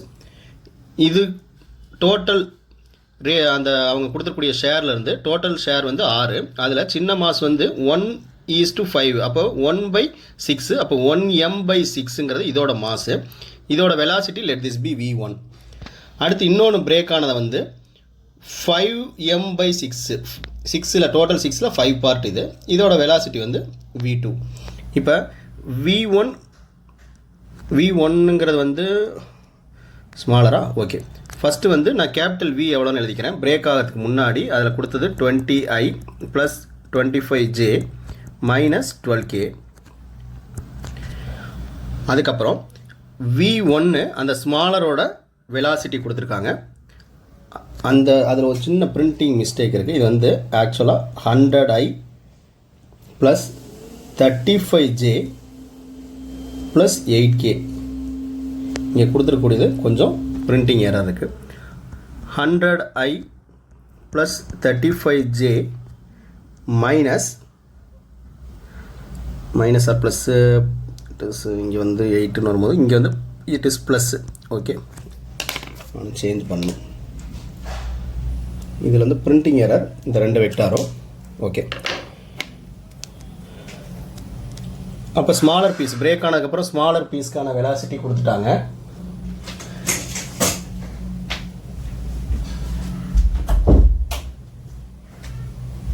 பிக்கர் பீஸ்க்கான வெலாசிட்டி மட்டும் நம்ம கால்குலேட் பண்ணணும். ஸோ இந்த மாதிரி பிரேக் ஆகிறது இது கன்சர்வேஷன் ஆஃப் மொமெண்டமில் வருது. Momentum is always conserved. நமக்கு என்ன லாஜிக் தெரியும்? Initial momentum equal to final momentum B final. அப்போ இதை வச்சு நான் எழுதுகிறேன். இனிஷியலாக என்ன இருக்குது? இனிஷியல் மாஸ் அதை வந்து நம்ம எம்னு தான் எடுத்துருக்கோம் பிரேக் ஆகிறதுக்கு முன்னாடி. அதோட வெலாசிட்டி வெக்டார் அவங்க கொடுத்தது வந்து 20I cap plus 25J cap minus 12K cap. இது வந்து ஈக்குவல் டு 2 பீஸ்க்கும் சேர்ந்து மொதல் பீஸோட மாஸ் வந்து m/6. அதோட velocity 100I plus 35J plus 8K and ரெண்டாவது பீஸோட மாஸ் வந்து 5m/6. v2 வெலாசிட்டி இதுதான் நமக்கு தெரியாது. இதை தான் நம்ம கால்குலேட் பண்ணணும். ஸோ டோட்டல் ஈக்குவேஷனையும் நான் மல்டிப்ளை வித் 6 பண்ணிக்கிறேன். அப்படி பண்ணால் என்ன கிடைக்குன்னு பாருங்கள். ஏன்னா அந்த டினாமினேட்டில் ரைட் சைடில் இருக்கக்கூடிய 6ஐ எடுக்கிறதுக்காக அதுக்கு முன்னாடி இந்த காமனாக உள்ள 5 வந்து நம்ம கட் பண்ணிக்கலாமா, ரெண்டு பக்கமும் அவுட் எடுத்து அந்த 5 வந்து எம்மை வந்து கட் பண்ணிக்கலாம். காமன் எம் வந்து மாஸை வந்து கட் பண்ணிடலாம். இப்போ 6ஆல் மல்டிப்ளை பண்ணால் லெஃப்ட் சைடில் வந்து எனக்கு 120i plus 150j minus 72k, மீது எல்லாமே மேத்தமெட்டிக்கல் பார்ட் தான். இப்போ 6ஆல் மல்டிப்ளை பண்ணால் 6 போயிடும், ஈக்குவல் டு 100i ப்ளஸ் 20, அது வந்து 35 மாத்திரமா, 35j. நான் இங்கேயும் சேஞ்ச் பண்ணணும். It is 35j. Okay, plus 8k. அது போக என்ன இருக்குது, 5v2 இருக்குது. 5v2க்கு ரீஅரேஞ்ச் பண்ணி ijk வெக்டார் எல்லாமே சப்ட்ராக்ட் பண்ணுறது ஆட் பண்ணுறது எல்லாம் முடிச்சுருங்க. அப்போ ஐயில் வந்து 120 மைனஸ் 120i வருது. இதில் 115 மைனஸ் 35னா 115j வருது, ப்ளஸ்ஸு தான். அடுத்து மைனஸ், இந்த பக்கம் மைனஸ் 80 மைனஸ் 80k வருது. அப்போ v2 5ஆல் டிவைட் பண்ணிட்டா உங்களுக்கு என்ன கிடைக்கும், 4i ப்ளஸ் 23j மைனஸ் 16kங்கிறது ஆன்சர். ஆப்ஷன் ஏ வந்து மேட்ச் ஆகுது. கன்சர்வேஷன் ஆஃப் மொமெண்டம் வச்சு பண்ணியிருக்கோம். இதே டைப்பில் இதுக்கு முன்னாடியும் ஒரு தடவை ப்ராப்ளம் கேட்டிருக்காங்க. ஸோ இது இம்பார்ட்டன்ட் டைப்பாக தான் நம்ம ட்ரீட் பண்ணணும். ஒரு பர்டிகுலர் ஆப்ஜெக்ட் கொடுத்துட்டு இத்தனை நம்பர் ஆஃப் பீசஸ், இதுக்கு முன்னாடி கேட்டிருந்த ப்ராப்ளம் வந்து 10 இயர்ஸ்க்கு முன்னாடி கேட்டது. அதில் வந்து 3 பீஸாக பிரேக் ஆகிற மாதிரி அதுக்கான ரேஷியோ 2:2:1 கொடுத்து ஒரு கொஸ்டின் கேட்டிருந்தாங்க. இந்த டைப்பில் உள்ள அந்த ப்ராப்ளமும் நீங்கள் சால்வ் பண்ணி பார்த்துக்கோங்க. அது 10 இயர்ஸோட பழசுனால நம்ம இங்கே எடுக்கல, டைமை கன்சிடர் பண்ணி அந்த கேப்பில் இன்னும் ஒரு 2 ப்ராப்ளம் எக்ஸ்ட்ரா நம்ம பார்த்துக்கலாம் அதுக்காக. So contact bodies and connected bodies வந்துட்டோம். ஃப்ரீ பாடி டயக்ராம் வரைகிறது மட்டும்தான் மேட்ரு. அதை பண்ணிட்டோம்னா இதில் ஒரு மல்டிப்ளிகேஷன் டிவிஷன் கூட இருக்காது. சும்மா 2 ஈக்குவேஷனை ஆட் பண்ணி நம்ம ஆக்சலரேஷன் ஆர் டென்ஷன் கால்குலேட் பண்ணுற மாதிரியான ஒரு ஈஸியான டைப்பு. ஒரு மேத்ஸ் ஈஸியாக எப்படி நமக்கு ஃபார்முலாலாம் புரிஞ்சிருச்சு, அந்த சம் புரிஞ்சிச்சுன்னா எப்படி ஈஸியாக பண்ண முடியுமோ அந்த மாதிரி இதை ஈஸியாக பண்ணலாம். ஃப்ரீ பாடி டயக்ராம் நிறைய பேர் கஷ்டம்னு நினச்சிக்கிறாங்க. டயக்ராம் மட்டும் வரைய தெரிஞ்சால் இது ரொம்பவே ஈஸியான type. 2 blocks A and B கொடுத்துட்டாங்க, 3 மாஸ் அண்டு எம் மாஸ். இந்த ரெண்டையும் கனெக்ட் பண்ணிக்க ஸ்ட்ரிங் வந்து மாஸ்லெஸ் ஸ்ட்ரிங்கு இன்எக்ஸ்டென்சிபிள் ஸ்ட்ரிங். இந்த ஸ்ட்ரிங் வந்து எலாங்கேட் ஆகாது. Whole system is supported by massless ஸ்ப்ரிங்குன்னு கொடுத்துட்டாலே அதில் ஒரு ஸ்ப்ரிங் கான்ஸ்டன்ட் கே இருக்கும். அப்போ F is equal to minus கேஎக்ஸுங்கிற ஃபார்முலா வந்து ஞாபகம் வந்துடணும். இதில் கேஎக்ஸ்னு ஒன்று இருக்கும். இந்த மைனஸ் வந்து மூவ்மெண்ட்டு மோஷனோட டைரக்ஷனுக்கு அகைன்ஸ்ட் த டைரக்ஷன் அதோட ஷ்ரிங்க் ஆர் எலாங்கேஷன் இருக்கும் அப்படின்னு அர்த்தம். அதனால் மைனஸ் வந்து ஒரு நியூமரிக்கல் வேல்யூ தான். ஆர்எல்ஸ் நீங்கள் எஃப் இஸ் ஈக்குவல் டு கேஎக்ஸ்ன்னு கூட ஞாபகம் வச்சுக்கலாம். The magnitude of acceleration of A and B after the string is cut. String இந்த இடத்துல கட் ஆயிடுச்சு அப்படின்னா என்ன ஆகும், அதோட ஆக்சலரேஷன் எவ்வளோ இருக்குன்னு கேட்குறாங்க. ஸோ ஸ்ட்ரிங் கட் ஆயிடுச்சு அப்படின்னா ஏற்கனவே இந்த ஸ்ப்ரிங் வந்து இந்த 2 மாஸும் சேர்ந்து எலாங்கேட் ஆகி இருக்கும், எலாங்கேட் ஆகி கீழே தொங்கிக்கிட்டு இருக்கும். அப்போ இதை கட் பண்ணிட்டோம்னா என்ன ஆகும் அப்படின்னா இந்த பி மாஸ் இம்மிடியேட்டாக கட் பண்ணதுக்கப்புறம் பி வந்து டவுன்வர்ட் போயிடும் due to its own weight. ஆனால் ஏ மாஸ் என்ன ஆகும், டியூ டு ஸ்ப்ரிங்கோட அந்த ஸ்ப்ரிங் ஃபோர்ஸ்னால அப்வர்டு மூவ் ஆகும். ஸோ அப்படி மூவ் ஆகும்போது இந்த ஆக்சலரேஷன் என்ன, இந்த ஆக்சலரேஷன் என்ன, இதுதான் question. Okay, so free body diagram first draw பண்ணிடலாம்.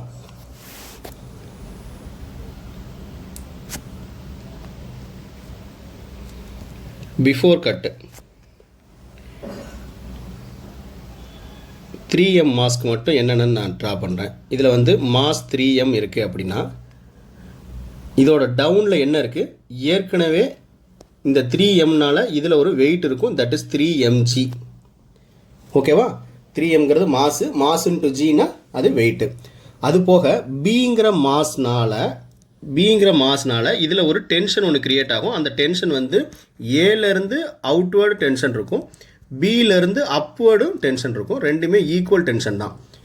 அப்போ இந்த டைரெக்ஷனில் ஒரு டென்ஷன் ஒன்று வேறு அடிஷ்னலாக டெவலப் ஆகிருக்கு. இந்த டென்ஷன் வந்து டியூ டு மாஸ் பி. அடுத்து அப்வேர்டு என்ன இருக்குது, நான் சொன்ன மாதிரி ஸ்ப்ரிங் ஃபோர்ஸு அது கேஎக்ஸ் இருக்குது. இது வந்து பிஃபோர் கட்டு ஆப்ஜெக்ட் ஏக்கு எழுதியிருக்கோம். இதே மாதிரி பிஃபோர் கட்டு ஆப்ஜெக்ட் பியில் என்னென்ன ஃபோர்ஸ் இருக்குன்னு எழுதலாம். இங்கே பி இருக்குது, பியோட மாஸ் வந்து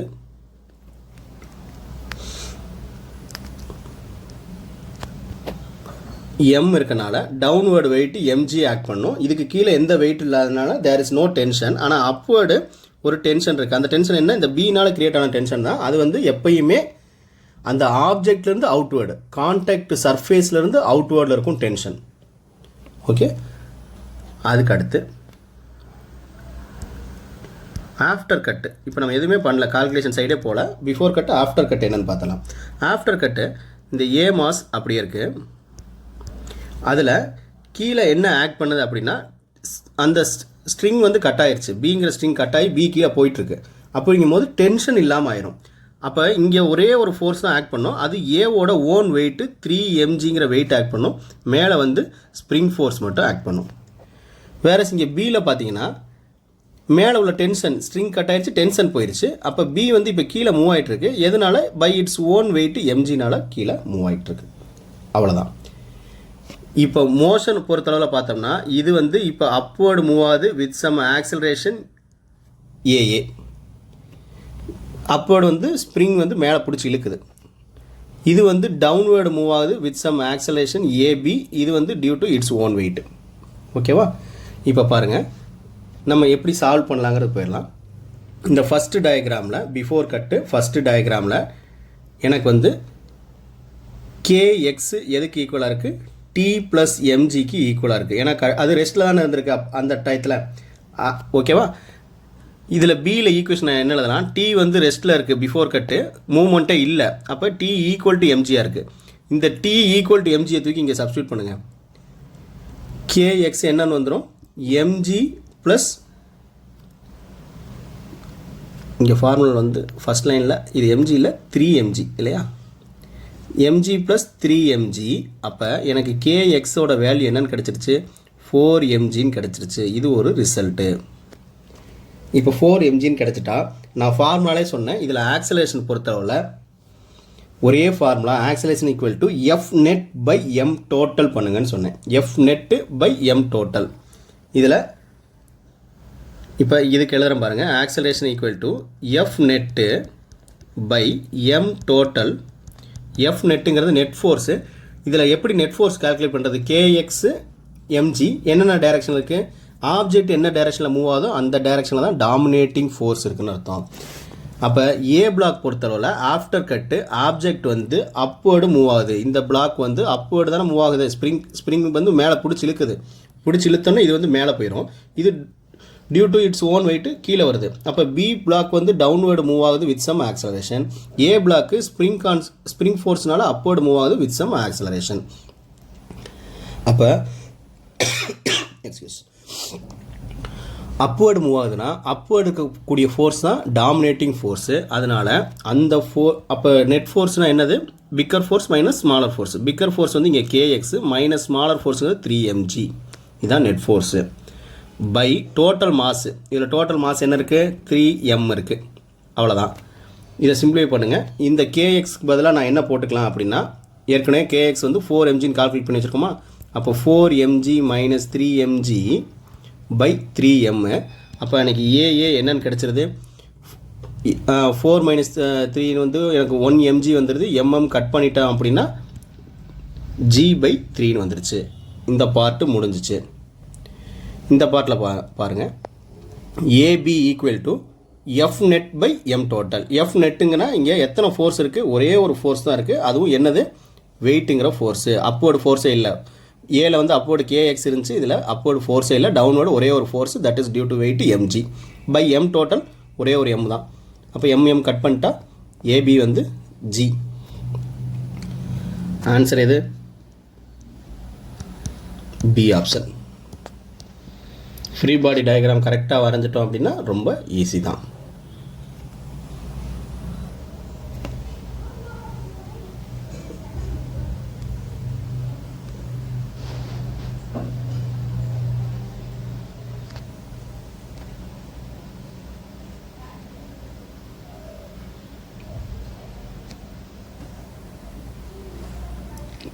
இதுவும் இந்த லாஸ்ட் இயரில் கேட்ட 2025 கேட்ட ஒரு இம்பார்ட்டன்ட் ப்ராப்ளம், காமன் ஃபோர்ஸஸ் இன் மெக்கானிக்ஸு. ஸோ இதுக்கும் நம்ம ரெசல்யூஷன் ஆஃப் வெக்டார் எல்லாமே நம்ம தெரிஞ்சிருந்தால் தான் நம்ம பண்ண முடியும். ஆனால் ஈஸியான டைப் தான்.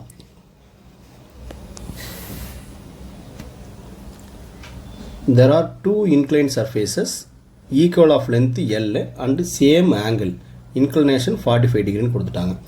horizontal 45 degree. One of them is rough and other is smooth. Given object takes 2 times much time to slide down to the இதான் ஒரே ஒரு கண்டிஷன். ஸ்மூத் சர்ஃபேஸில் ட்ராவல் பண்ணுறதுக்கும் ரஃப் சர்ஃபேஸில் ட்ராவல் பண்ணுறதுக்கும் டைமில் சேஞ்ச் இருக்குது. 2 times இன் ரஃப் சர்ஃபேஸில் ஆகுது. Coefficient of kinetic friction mu k between the object and the rough surface is close to கேட்குறாங்க. mu k கான வேல்யூ மட்டும் கேட்குறாங்க. ஸோ நமக்கு என்னென்னா ரெண்டுமே ஈக்குவல் லென்த்து ட்ராவல் பண்ண போகுது, ஈக்குவல் ஆங்கிளில் இருக்குது. இது எல்லாமே காமன் ஃபேக்டர். அப்போ இதிலிருந்து நம்ம எவ்வளோ தூரம் ட்ராவல் பண்ணோம் அப்படிங்கிறத மட்டும் பார்க்கணும். ஸோ ஒரு ரஃப் சர்ஃபேஸில் இது டியூ டு அதோட இன்க்ளினேஷன் ட்ராவல் பண்ணிட்டு வருது, ஒரு மாஸ் வந்து ட்ராவல் பண்ணிட்டு வருது அப்படின்னா நமக்கு ரெண்டுக்குமே சேம் லென்த்துன்னு கொடுத்தனால நம்ம என்ன எழுதலாம், S is equal to ut plus half at squared எழுதலாம். ஆனால் இதில் சம் இன்க்ளினேஷன் ஆங்கிள் இருக்குது, சம் தீட்டா வந்து இன்க்ளூட் பண்ண வேண்டியிருக்கும். இது டியூ டு இன்க்ளினேஷன் தான் வரனால இந்த u வேல்யூ வந்து 0 தான். அப்போ இந்த டேர்மே இல்லை, half at squared மட்டும்தான். ஸோ இந்த ஃபார்முலா இது ஈக்குவல் லென்த்துனால ரெண்டுக்கும் தனித்தனியாக ரஃப் சர்ஃபேஸ் ஸ்மூத் சர்ஃபேஸ் ரெண்டுக்கும் தனித்தனியாக எழுதிட்டு இதை ஈக்குவேட் பண்ணோம்னா நமக்கு தேவையான எக்ஸ்பிரஷன் கிடைச்சிடும்.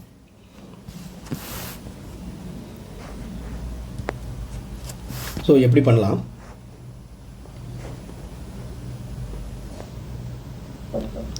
இது வந்து ஒரு ஸ்மூத்தர் சர்ஃபேஸ்னு வச்சுக்கோங்க. இதில் ஆப்ஜெக்ட் இருக்குது, அந்த ஆப்ஜெக்டோட வெயிட் வந்து எப்பயுமே டுவர்ட்ஸ் டவுன்வேர்டு mg ஆக்ட் பண்ணும். இந்த mg டவுன்வேர்டு ஆக்ட் பண்ணுச்சுன்னா இந்த டைரெக்ஷனில் ஆக்ட் பண்ணக்கூடியது வந்து mg காஸ் தீட்டா. எங்கேருந்து ஆங்கிள் மெஷர் பண்ணுறோமோ அது காஸ் தீட்டா. சர்ஃபேஸ்க்கு அலாங் ஆக்ட் பண்ணக்கூடியது வந்து mg sin தீட்டா. அப்புறம் இந்த ஃப்ளோருக்கு பெர்பெண்டிகுலராக ஆக்ட் பண்ணக்கூடியது வந்து ஒரு நார்மல் ஃபோர்ஸு. இது எல்லாமே ஆக்ட் பண்ணுது. இது ஸ்மூத்தர் சர்ஃபேஸு. ஸ்மூத்தர் சர்ஃபேஸில் வேறு எந்த ஃபோர்ஸும் இல்லை. இது வந்து பர்டிகுலர் A1ங்கிற ஆக்சலேஷனோட டவுன் ட்ராவல் பண்ணுதுன்னு வச்சுக்கோங்க.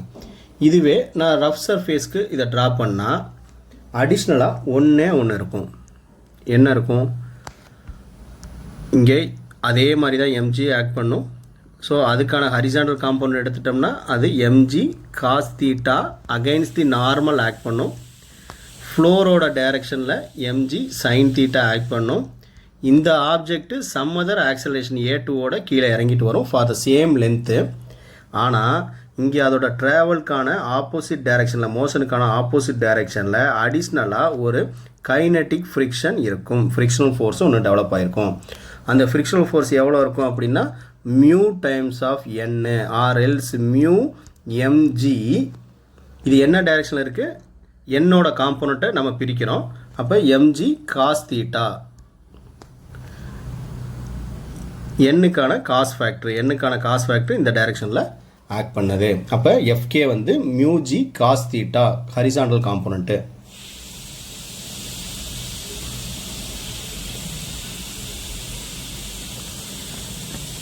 எப்படி ஈஸியாக எடுத்துக்கலாம். இங்கே n வந்து பேலன்ஸ்டாக இருக்குன்னு வச்சுக்கோங்க. இந்த ஆப்ஜெக்ட் பேலன்ஸ்டாக இருக்குன்னா n வந்து எதால் காம்பன்சேட் ஆகுது, mgயால் காம்பன்சேட் ஆகுது.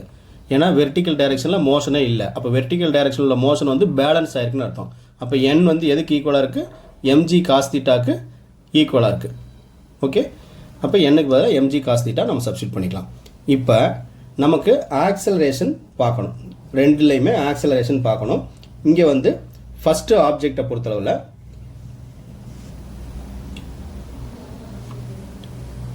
A1 மோஷன் இந்த டைரக்ஷனில் இருக்குது. அப்போ இந்த டைரக்ஷனில் F is equal to ma. இந்த m கம்பேர் பண்ணுங்கள். இது மாஸ் போயிடுச்சுன்னா ஆக்சலேஷன் என்ன இருக்குது, g sin தீட்டா இருக்குது. ஓகேவா, இந்த டைரக்ஷனில் A2 இருக்குது. ஆனால் ரெண்டு ஃபோர்ஸ் இருக்குது. ஒரு ஃபோர்ஸ் mg sin தீட்டா, இன்னொரு force mu mg cos theta. அப்போ மியூ mg காஸ் தீட்டாவில் நமக்கு ரெண்டுமே ஃபோர்ஸு. அப்போ ஆக்சுவல் ஃபோர்ஸ் அப்படின்னா எது பார்ப்பீங்க, எந்த ஃபோர்ஸோட டைரக்ஷனில் ஆப்ஜெக்ட் மூவ் ஆகுதோ அதுதான் பிக்கர் ஃபோர்ஸு. ஸோ இந்த டைரக்ஷனில் ஆப்ஜெக்ட் மூவ் ஆகுதுன்னா mg sin தீட்டா வந்து பிக்கர் ஃபோர்ஸு. அப்போ நான் என்ன பண்ணணும், mg sin நெட் ஃபோர்ஸ்னு பார்த்தோம்னா mg sin theta minus mu mg cos theta வருமா. அப்போ இது வந்து ஃபோர்ஸு. இதை வந்து நான் எம்மால் டிவைட் பண்ணிட்டேன் அப்படின்னா I will get G sine theta minus mu G cos theta. இதுதான் என்னது எனக்கு ஆக்சலரேஷன். அப்போ இதை ரெண்டை வச்சுக்கிட்டு ஃபஸ்ட்டு டயக்ராம்லேருந்து நான் ஆக்சலரேஷன் A1 எழுதுகிறேன். A1ங்கிறது mg சைன் தீட்டாவை எம்மால் டிவைட் பண்ணிட்டா நமக்கு கிடைக்கிறதா. இது வந்து ஜி சைன் தீட்டா. இது A1ஓட ஆக்சலரேஷன். A2 வந்து net force by M. Net ஃபோர்ஸுங்கிறது என்னது mg சைன் தீட்டா. அதில் m டிவைட் பண்ணும்போது கட் ஆகிடுது. அப்போ G sine theta dominative force minus frictional force வந்து mu G cos theta. M என்ன ஆயிடுச்சு நான் டிவைட் பண்ணிட்டேன்.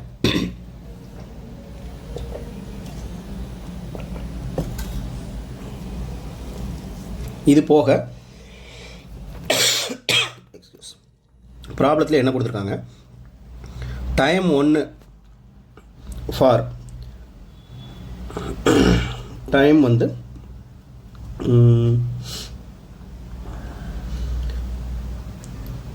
a given body takes 2 times as much time to slide on the rough surface.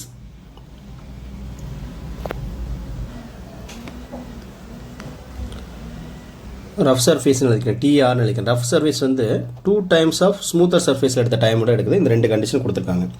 ஆனால் equal length travel பண்ணுறதுனால நான் என்ன எழுதிக்கலாம், first S is equal to ut plus half at ஸ்கொயர்லேருந்து ஆஃப் A1 ஸ்மூத்தர் சர்ஃபேஸ்க்கு ஸ்மூத்தர் சர்ஃபேஸோட time equal to இதோட squared இல்லையா, of at squared of A2 acceleration for rough surface. அந்த ரஃப் சர்ஃபேஸ் TRக்கு ஒரு ஸ்கொயரு.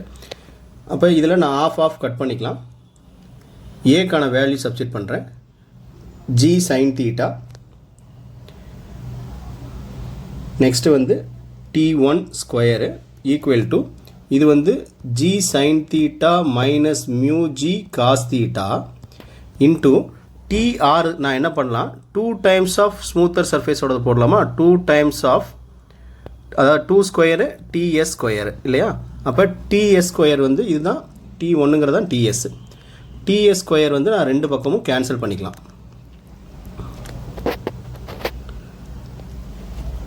கேன்சல் பண்ணிவிட்டு ஜி சைன் தீட்டா இதை டிவிஷனில் கொண்டு வந்துட்டு ஜி அவுட் எடுத்துறேன். Sine theta minus mu cos theta இருக்கும். அங்கே 2 ஸ்கொயர் மட்டும் இருக்குது, that is 4.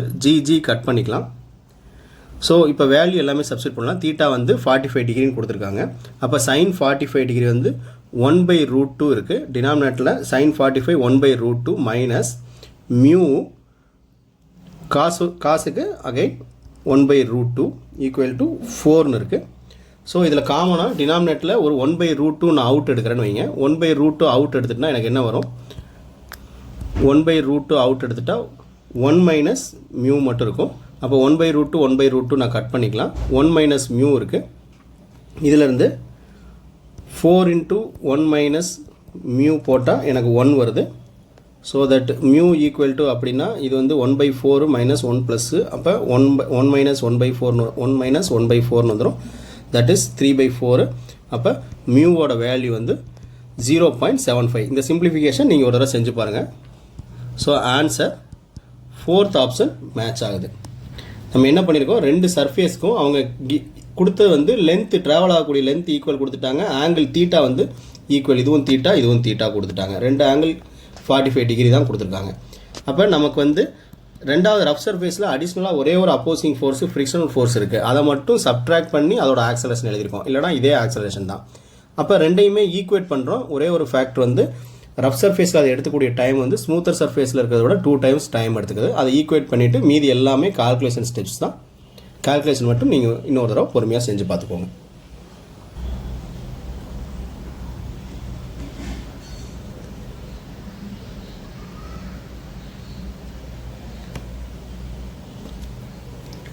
Horizontal force 10N is applied on a black X. 2 block தனித்தனியாக weight 2 kg, mass 2 kg 3 kg கொடுத்துட்டாங்க. Force exerted by block X on Y என்னன்னு கேட்குறாங்க. 2 contact bodies, ஒரு சர்ஃபேஸில் ஒரு பிளாக்கு ஒரு சின்ன மாஸ் இருக்குது, அது பக்கத்தில் ஒரு பெரிய மாஸ் இருக்குது. ஸோ எக்ஸ்டர்னல் ஃபோர்ஸ் நம்ம எஃப் சப்ளை பண்ணால் இன்டர்னலாக ஒரு ஃபோர்ஸு ஆக்ட் பண்ணும். இந்த ஃபோர்ஸ் வந்து ஒரு ஸ்மால் ஃபோர்ஸாக இருக்கும், அந்த கேபிட்டல் ஃபோர்ஸ் அளவு பெரிய ஃபோர்ஸாக இருக்காது. இது எக்ஸ் ஆன் ஒய்யும் கொடுக்கும், அதே சமயத்தில் ஒய் ஆன் எக்ஸும் கொடுக்கும். ரெண்டு டைரெக்ஷன்லையுமே அதுக்கு வந்து கான்டாக்ட் ஃபோர்ஸு, அதனால் ரெண்டு கான்டாக்ட் நடுவில் கண்டிப்பாக அது ஆக்ட் பண்ணும். இதுக்கு ஃபஸ்ட்டு ஸ்டெப்பு நம்ம என்ன பண்ணணும்னா, இந்த எக்ஸ்டர்னல் ஃபோர்ஸு கேபிட்டல் எஃப் வந்து 10 நியூட்டன் நம்ம கொடுத்தனால இந்த டோட்டல் சிஸ்டம் ரெண்டு பிளாக்கும் சேர்ந்து என்ன ஆக்சலரேஷனில் மூவ் ஆகுது அப்படிங்கிறது நம்ம கால்குலேட் பண்ணணும். ஏன்னா ரெண்டும் சேர்ந்து மூவ் ஆக போகுது. அப்போ ரெண்டும் சேர்ந்து போகக்கூடிய ஆக்சலரேஷன் ஒரு காமன் ஆக்சலரேஷனாக இருக்கும். இது வந்து இந்த ஆக்சலரேஷன் ஏ வந்து சேம் ஃபார் போத் ஆப்ஜெக்ட். இதை கால்குலேட் பண்ணிட்டா அந்த கான்டாக்ட் ஃபோர்ஸ் எவ்வளோங்கிறது ஈஸியாக கால்குலேட் பண்ணிடலாம். ஸோ ஆக்சலரேஷன் கால்குலேட் பண்ண நான் ஈஸியான ஒரு ஃபார்முலா சொன்னேன். A is equal to F net by M total. தனித்தனியாக ஈக்குவேஷன்லாம் எழுதி பண்ணவே வேண்டாம். எஃப் நெட்டு இங்கே என்னென்ன ஃபோர்ஸ் இருக்குது, எக்ஸ்டர்னல் ஃபோர்ஸ் மட்டும்தான் பார்க்கணும். எக்ஸ்டர்னல் ஃபோர்ஸ் எஃப் நெட்டுங்கிறது 10 நியூட்டன் தான் கொடுத்துருக்காங்க. பை எம் டோட்டல் ரெண்டு மாதம் ஆட் பண்ணியிருக்கேன். ஒன்று 2 kg, ஒன்று 3 kg, 5 kg. அப்போ 2 மீட்டர்/செகண்ட் ஆக்சலரேஷன். அந்த ஆக்சலரேஷனோட இந்த டோட்டல் சிஸ்டம் XY ரெண்டு பிளாக்கும் சேர்ந்து மூவ் ஆக போகுது. ஓகே, இந்த ஆக்சலரேஷன் வந்து காமன் ஃபார் போத். ஓகே, இதை வச்சுக்கிட்டு நம்ம ஸ்மால் எஃப் வேணும்னா ஸ்மால் எஃப் எங்கேருந்து எங்கே ஆக்ட் பண்ணுது, எக்ஸ்லேருந்து ஒய்க்கு ஆக்ட் பண்ணுது, ஒய்லேருந்து எக்ஸுக்கும் ஆக்ட் பண்ணும். ஆனால் நமக்கு அது கொஸ்டினில் கேட்டிருக்கிறது வந்து எக்ஸ்லேருந்து ஒய்க்கு என்ன கேட்டிருக்காங்க, அது மட்டும் தான் கேட்டிருக்காங்க. அப்போ இது எது மேலே ஆக்ட் பண்ணுது, ஸ்மால் எஃப் வந்து ஆப்ஜெக்ட் ஒய் மேலே ஆக்ட் பண்ணுது. அப்போ நமக்கு F is equal to M into A. இந்த மாஸ் வந்து எந்த மாஸ் மேலே ஆக்ட் பண்ணுது, 3 kgங்கிற மாஸ் மேலே ஆக்ட் பண்ணுது, இன்ட்டு ஏங்கிறது காமன். இப்போ தான் கால்குலேட் பண்ண 2. ஸோ 6 நியூட்டன்கிறது இது ஃபோர்ஸு. இதுவே கொஸ்டினில் கேட்காது, நான் சொல்கிறேன் பாருங்கள். ஒய் ஆன் எக்ஸ்ன்னு கேட்டிருந்தாங்கன்னா என்ன செய்கிறது, ஒய் எக்ஸ்ன்னு கேட்டிருந்தாங்கன்னா அப்போ அதுவும் எஃப் அது சேமாக இருக்காது. ஏன்னா அது வேறு மாஸ் மேலே ஆக்ட் பண்ணுது. அது என்ன மாஸ் மேலே ஆக்ட் பண்ணுது, எக்ஸுங்கிற மாஸ் மேலே 2 மேலே ஆக்ட் பண்ணுது. 2 மேலே ஆக்ட் பண்ணுச்சுன்னா ஆக்சலேஷன் காமன் ஆக்சலேஷன் 2, அப்போ 4 நியூட்டன். அப்போ இது ரெண்டையும் பாருங்கள். அவங்க கொடுத்தது 10 நியூட்டன். அந்த 10 நியூட்டன்கிறது வந்து 6 நியூட்டன் இந்த ஆப்ஜெக்ட் மேலேயும் 4 நியூட்டன் எக்ஸுங்கிற ஆப்ஜெக்ட் மேலேயும் ஆக்ட் பண்ணுது. அப்போ ஒய் ஆப்ஜெக்ட் மேலே 10ங்கிறது பிரிஞ்சு 6 நியூட்டன் ஆக்ட் பண்ணிடுச்சு. எக்ஸ் மேலே எவ்வளோ ஆக்ட் பண்ணுது, 4 தான் ஆக்ட் பண்ணுது. அப்போ எக்ஸுங்கிறது வந்து 4 நியூட்டன் ஃபோர்ஸை எடுத்துக்கிட்டு 2 மீட்டர்/செகண்ட் ஆக்சலரேஷனில் மூவ் ஆகுது. மீதி உள்ள 6 நியூட்டனை ஒய்க்கு கொடுத்துருச்சு அதை புஷ் பண்ணுறதுக்கு. இதான் கான்செப்ட். நம்ம கேட்டது வந்து எக்ஸ் ஆன் ஒய் கேட்டாங்க, ஃபஸ்ட்டு ஸ்டெப்லேயே முடிஞ்சு.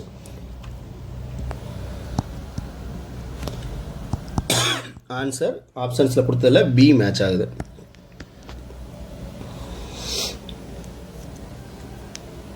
இது ரொம்பவே ஒரு பேசிக் ப்ராப்ளம் தான்.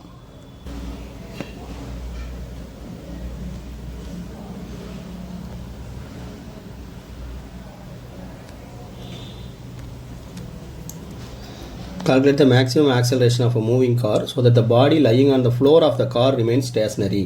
Coefficient of static friction கொடுத்துட்டாங்க. ஸோ ஒரு மூவிங் கார் இருக்குதுன்னு வச்சுக்கோங்க. இது காரோட பேஸு. இந்த காரோட பேஸில் ஒரு ஆப்ஜெக்ட் இருக்குது. அந்த ஆப்ஜெக்ட்டுக்கு சம்திங் ஒரு ஸ்மால் மாஸ் இருக்குது. இப்போ இந்த கார் வந்து ஒரு ஆக்சலரேஷனில் மூவ் ஆகுது. அப்படி இந்த காரு இந்த டைரெக்ஷனில் மூவ் ஆகுது அப்படின்னா அதில் ஒரு ஆக்சலரேஷன் ஏ இருக்கும். ஸோ டோட்டல் ஃபோர்ஸுங்கிறது நம்ம எஃப் இஸ் ஈக்குவல் டு எம்ஏவாக இருக்குது. இது இந்த ஆப்ஜெக்ட்டுக்கும் காரோட ஃப்ளோருக்கும் நடுவில் ஒரு ஃப்ரிக்ஷனல் ஃபோர்ஸ் இருக்குது. அதனால் ஒரு ஃப்ரிக்ஷனல் ஃபோர்ஸ் டெவலப் ஆகிருக்கும். அது வந்து எஃப் கைனட்டிக் இல்லை ஸ்டாட்டிக் ஃப்ரிக்ஷன் கொடுக்குறாங்கன்னா F S equal to mu times எம்ஜியாக இருக்கும். இந்த ஃபோர்ஸ் இருக்குது. அப்போ எப்போ வரையும் அந்த கார் வந்து அந்த ஆப்ஜெக்ட் வந்து காரோட ஃப்ளோர்லேயே ஸ்டிக்காக இருக்கும். So that body lying on the floor remain stationery, அது ஸ்டேஷ்னரியாக இருக்கும் அப்படின்னா இந்த ரெண்டு ஃபோர்ஸும் ஈக்குவலாக இருக்க வரையும். இந்த ரெண்டில் ஏதாவது ஒரு டாமினேட்டிவ் ஃபோர்ஸாக மாறிடுச்சு அப்படின்னா, எக்ஸாம்பிள் இந்த எக்ஸ்டர்னல் ஃபோர்ஸ் தான் அப்படி மாறும். அப்போ F is equal to MA வந்து கிரேட்டர் தென் ஒரு ஃப்ரிக்ஷனல் ஃபோர்ஸ் ஆயிடுச்சு அப்படின்னா அந்த டைரெக்ஷனில் ஆப்ஜெக்ட் மூவ் ஆக ஆரம்பிச்சிடும். ஸோ இங்கே எப்படி இருக்கணும் அப்படின்னா, கிவன் கண்டிஷன் படி பார்த்தோம்னா இந்த எம்ஏங்கிறது வந்து எதுக்கு ஈக்குவலாக இருந்திருக்கணும், ஃப்ரிக்ஷனல் ஃபோர்ஸுக்கு ஈக்குவலாக ஸ்டாட்டிக் ஃப்ரிக்ஷன். அது வரையும் இது ஸ்டேஷ்னரியாகவே இருக்கும். அப்போ இதை வச்சுக்கிட்டு நம்ம என்ன கால்குலேட் பண்ணணும், ஏ வந்து கால்குலேட் பண்ணணும். எம் காமன் ஃபேக்டர் கட் ஆகிடுது. அப்போ A equal to mu into ஜின்னு வருது. ஜி 10 எடுத்துக்க சொல்லிட்டாங்க. மியூ வேல்யூ 1.5 கொடுத்துட்டாங்க, 10. அப்போ A equal to 1.5 metre per second square. Option A match ஆகுது.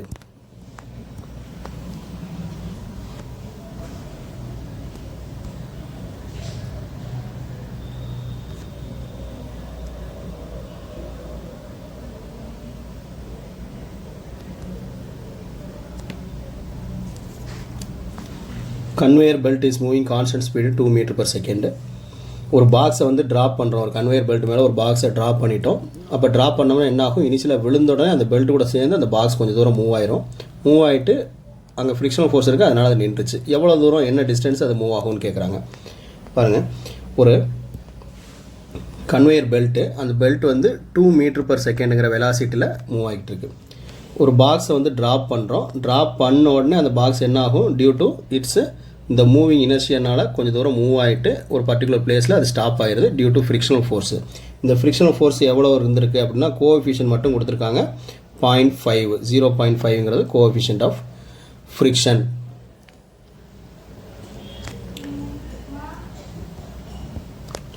The distance of the box will move relative to the belt before coming to rest. ரெஸ்ட்டுக்கு வரதுக்கு முன்னாடி அது என்ன டிஸ்டன்ஸு மூவ் ஆச்சு அப்படின்னு கேட்குறாங்க. ஓகே, இந்த ஆப்ஜெக்ட் ரெஸ்ட்டுக்கு வர்றதுக்கு தேர் இஸ் சம் ரிட்டார்டேஷன், ஒரு அப்போசிங் ஆக்சலேஷன் கிரியேட் ஆகியிருந்தால் தான் இந்த பாக்ஸ் வந்து ரெஸ்ட்டுக்கு வரும். அந்த ரிட்டார்டேஷன் வந்து அதுக்கான ஆக்சலேஷன் கொடுத்த ஃபோர்ஸ் வந்து அந்த ஃப்ரிக்ஷனல் ஃபோர்ஸு. ஸோ ரிட்டார்டேஷன் நான் என்னங்கிறத எழுதுகிறேன். இது ஸ்டாப்புக்கு வரதுக்கான ரிட்டார்டேஷன் ஏஸ் ஈக்குவல் டு F/mன்னு எழுதலாம். இந்த எஃப்ங்கிறது வந்து எதனால் கிரியேட் ஆச்சு, ஒரு ஃப்ரிக்ஷனல் ஃபோர்ஸ்னால கிரியேட் ஆச்சு. ஸோ mg/mன்னு எழுதலாம். mm கட் பண்ணிட்டா வாட் ஐல் கெட் μg மட்டும் இருக்கும். இதுதான் ஆக்சலரேஷன். இந்த ஆக்சலரேஷன் வந்து ரிட்டார்டேஷன்னால நான் -μgன்னு தான் ஃபார்முலா இருக்கணும். we know that எவ்வளோ தூரம் ட்ராவல் பண்ணோம் அப்படிங்கிறதுக்கு v² = u² + 2as ஃபார்முலா நமக்கு தெரியும். v²ங்கிறது ஃபைனல் வெலாசிட்டி, அது ரெஸ்ட்டில் வரப்போது அது 0வாக இருக்கும். ஈக்குவல் டு 2, இந்த u²ங்கிறது 2² எடுத்துக்கிறேன். ஏன் அப்படின்னா அவங்க கொடுத்தது அந்த பெல்ட்டோட ஸ்பீடில் தான் அது ஹிட் ஆன உடனே initial starting velocity 2 metre per second தான் இருக்கும். ப்ளஸ் ஃபார்முலாவில் 2, இந்த ஆக்சலேஷனுங்கிறது -μg, ஏன்னா இது ஒரு ரிட்டார்டேஷன் ஸ்டாப்பிங் ஃபோர்ஸு. ஸோ இது இன்ட்டு எஸ், இந்த எஸ் தான் நம்ம கால்குலேட் பண்ணணும்.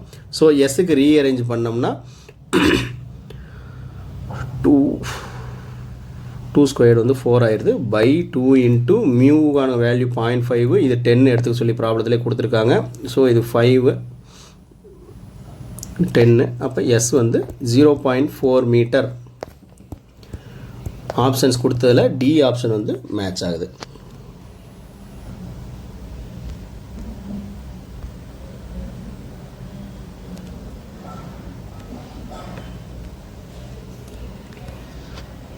Calculate the acceleration of the block and trolley system. Total சிஸ்டத்துக்கு ஆக்சலரேஷன் என்னன்னா இது ஃப்ரிக்ஷன் இல்லாமல் கொடுத்துட்டாங்க அப்படின்னா நமக்கு டைரக்ட் ஃபார்முலா இருக்குது. ஆனால் இங்கே ஒரு கைனடிக் ஃப்ரிக்ஷன் இருக்குது 0.05. ஸோ ஃப்ரிக்ஷன் இருக்கனால நம்ம ஒரு ஃப்ரீ பாடி டயக்ராம் ட்ரா பண்ணிவிட்டு பண்ணுறது தான் ஈஸி. ஃப்ரிக்ஷன் இல்லைன்னா டைரக்ட் ஃபார்முலா இருக்குது, நான் ஃபார்முலாவில் இதை லிஸ்ட் பண்ணியிருந்தேன். இதே மாதிரி சிஸ்டத்துக்கு 2 மாசிவ் ஆப்ஜெக்டிவ் நம்ம தனித்தனியாக பிரிச்சுக்கிட்டு அதுக்கான ஃப்ரீ பாடி டயக்ராம் ட்ரா பண்ணிக்கலாம். ஃபஸ்ட்டு 10 kgக்கு நான் ட்ரா பண்ணுறேன். 10 kg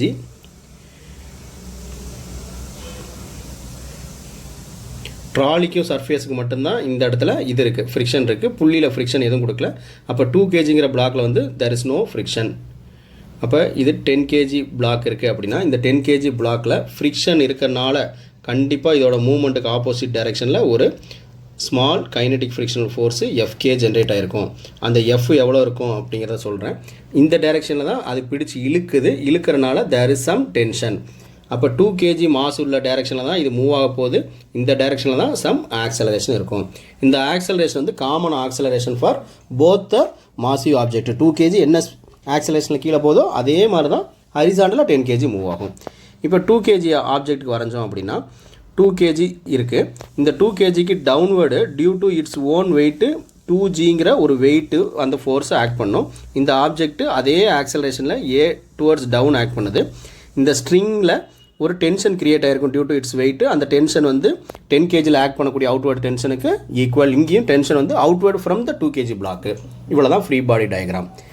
இப்போ இந்த FK வந்து எவ்வளோ இருக்கும் அப்படின்னா μmg இருக்கும். மியூ தான் அவங்க கொடுத்துட்டாங்க 0.05 இன்ட்டு எம்ங்கிற வந்து mass 10 into again G value 10 எடுக்க சொல்லிட்டாங்க. அப்போ எனக்கு இது வந்து FKவோட வேல்யூ வந்து 5 கிடச்சிருது. இதை தனியாக வச்சுக்கோங்க. இந்த ஃபஸ்ட்டு ஆப்ஜெக்ட்டுக்கு நான் எழுதுகிறேன் ஈக்குவேஷன் வந்து எப்படி எழுதலான்னா ஃபோர்ஸ் என்னங்கிறத எழுதுகிறோம். அப்போ டோட்டல் ஃபோர்ஸ் வந்து எந்த டைரெக்ஷனில் ஆப்ஜெக்ட் மூவ் ஆகுது, டென்ஷனோட டைரெக்ஷனில் மூவ் ஆகுது. அப்போ டென்ஷன் தான் dominative force, tension T minus opposite force என்ன சைடு ஆக்ட் பண்ணுது எஃப்கே. இதுதான் ஃபோர்ஸு. இந்த ஃபோர்ஸ் சேர்ந்து நெட்டாக என்ன ஃபோர்ஸு எம்ஏ. எம்ங்கிறது என்னது மாசு 10A. இது ஒரு ஈக்குவேஷன். இதே மாதிரி இங்கே நெட் ஃபோர்ஸ் என்னென்னு பார்க்கலாம். 2 kg ஆப்ஜெக்டில் நெட் ஃபோர்ஸ்னால் bigger force minus smaller force. Bigger ஃபோர்ஸோட டைரெக்ஷனில் தான் ஆப்ஜெக்ட் மூவ் ஆகுது. அப்போ ஆப்ஜெக்ட் டவுன்வர்டு மூவ் ஆகுது. பிக்கர் ஃபோர்ஸ் வந்து 2G தான் bigger force. So smaller force வந்து T equal to object move ஆகக்கூடிய மாஸ் இன்ட்டு ஆக்சலேஷன். அப்போ அதோட மாஸ் வந்து 2 இன்ட்டு ஆக்சலேஷன், காமன் ஆக்சலேஷன். நம்ம ஏ தான் கால்குலேட் பண்ண போகிறோம்.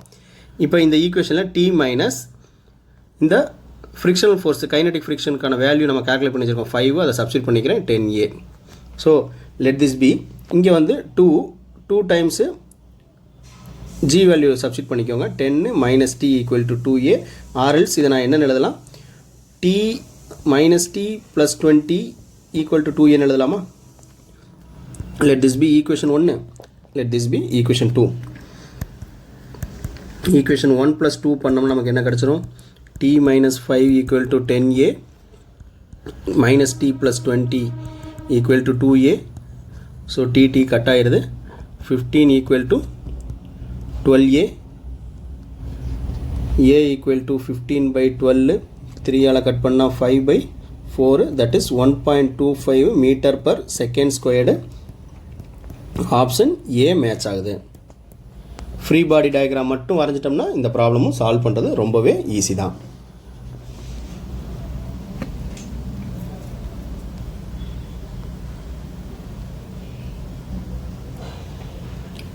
Two bodies 4 kg 6 kg type பண்ணிட்டாங்க. இந்த ஸ்ட்ரிங் வந்து மாஸ்லெஸ் கொடுத்துட்டாங்க. பாசஸ் ஓவர புள்ளி ஃப்ரிக்ஷன்லெஸ் புள்ளி கொடுத்துட்டாங்க. ஆக்சலேஷன் ஆஃப் சிஸ்டம் ரொம்ப ஈஸியான கொஸ்டின். 6 kgயோட டைரெக்ஷனில் தான் கீழே போகுது. 4 kg மேலே தான் வரப்போகுது டியூ டு இட்ஸ் வெயிட். இதுக்கு தனித்தனியாக ஃப்ரீ பாடி டயக்ராம். இதுக்கு வந்து டவுன்வேர்டு ஒரு 4 kg, அப்வேர்டு ஒரு டென்ஷன். இது வந்து 4க்கு டென்ஷன், இங்கே வந்து 4G. இதே மாதிரி 6க்கு வந்து இங்கே டவுன்வேர்டில் வந்து 6G, அப்வேர்டில் வந்து ஒரு டென்ஷன். இதெல்லாம் எழுதி தனித்தனி ஈக்குவேஷன் எழுதி ஏவெல்லாம் கால்குலேட் பண்ணலாம். அவ்வளோ லென்த்தாக போகிறதுக்கு பதிலாக நான் சொன்ன டைரக்ட் ஃபார்முலா எவ்வளோ ஈஸியாக இருக்குன்னு பாருங்கள்.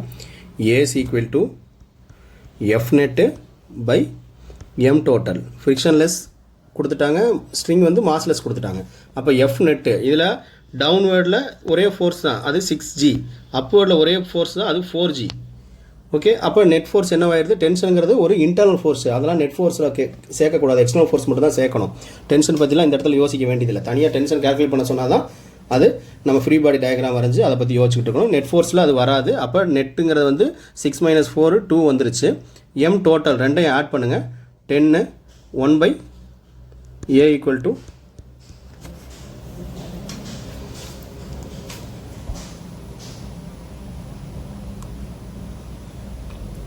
6G. இது 2G வரனால இங்கே வேணால் G வேணால் போட்டுக்கலாம். A equal to G/5. Options வந்து B மேட்ச் ஆகுது. 6G - 4G 2G. 2G/10 பண்ணிட்டா G/5. அவ்வளோதான், டைரெக்டாக பண்ணிட்டு போயிட்டே இருக்கலாம். எவ்வளோ ஈஸியாக பண்ணலாம் பாருங்கள். தனித்தனியாக நீங்கள் ஃப்ரீ பாடி டயக்ராம் ட்ரா பண்ணி டென்ஷன்லாம் இன்க்ளூட் பண்ணி 2 Tக்கான ஈக்குவேஷனையும் சால்வ் பண்ணாலும் இதே ஆன்சர் தான் கிடைக்கும்.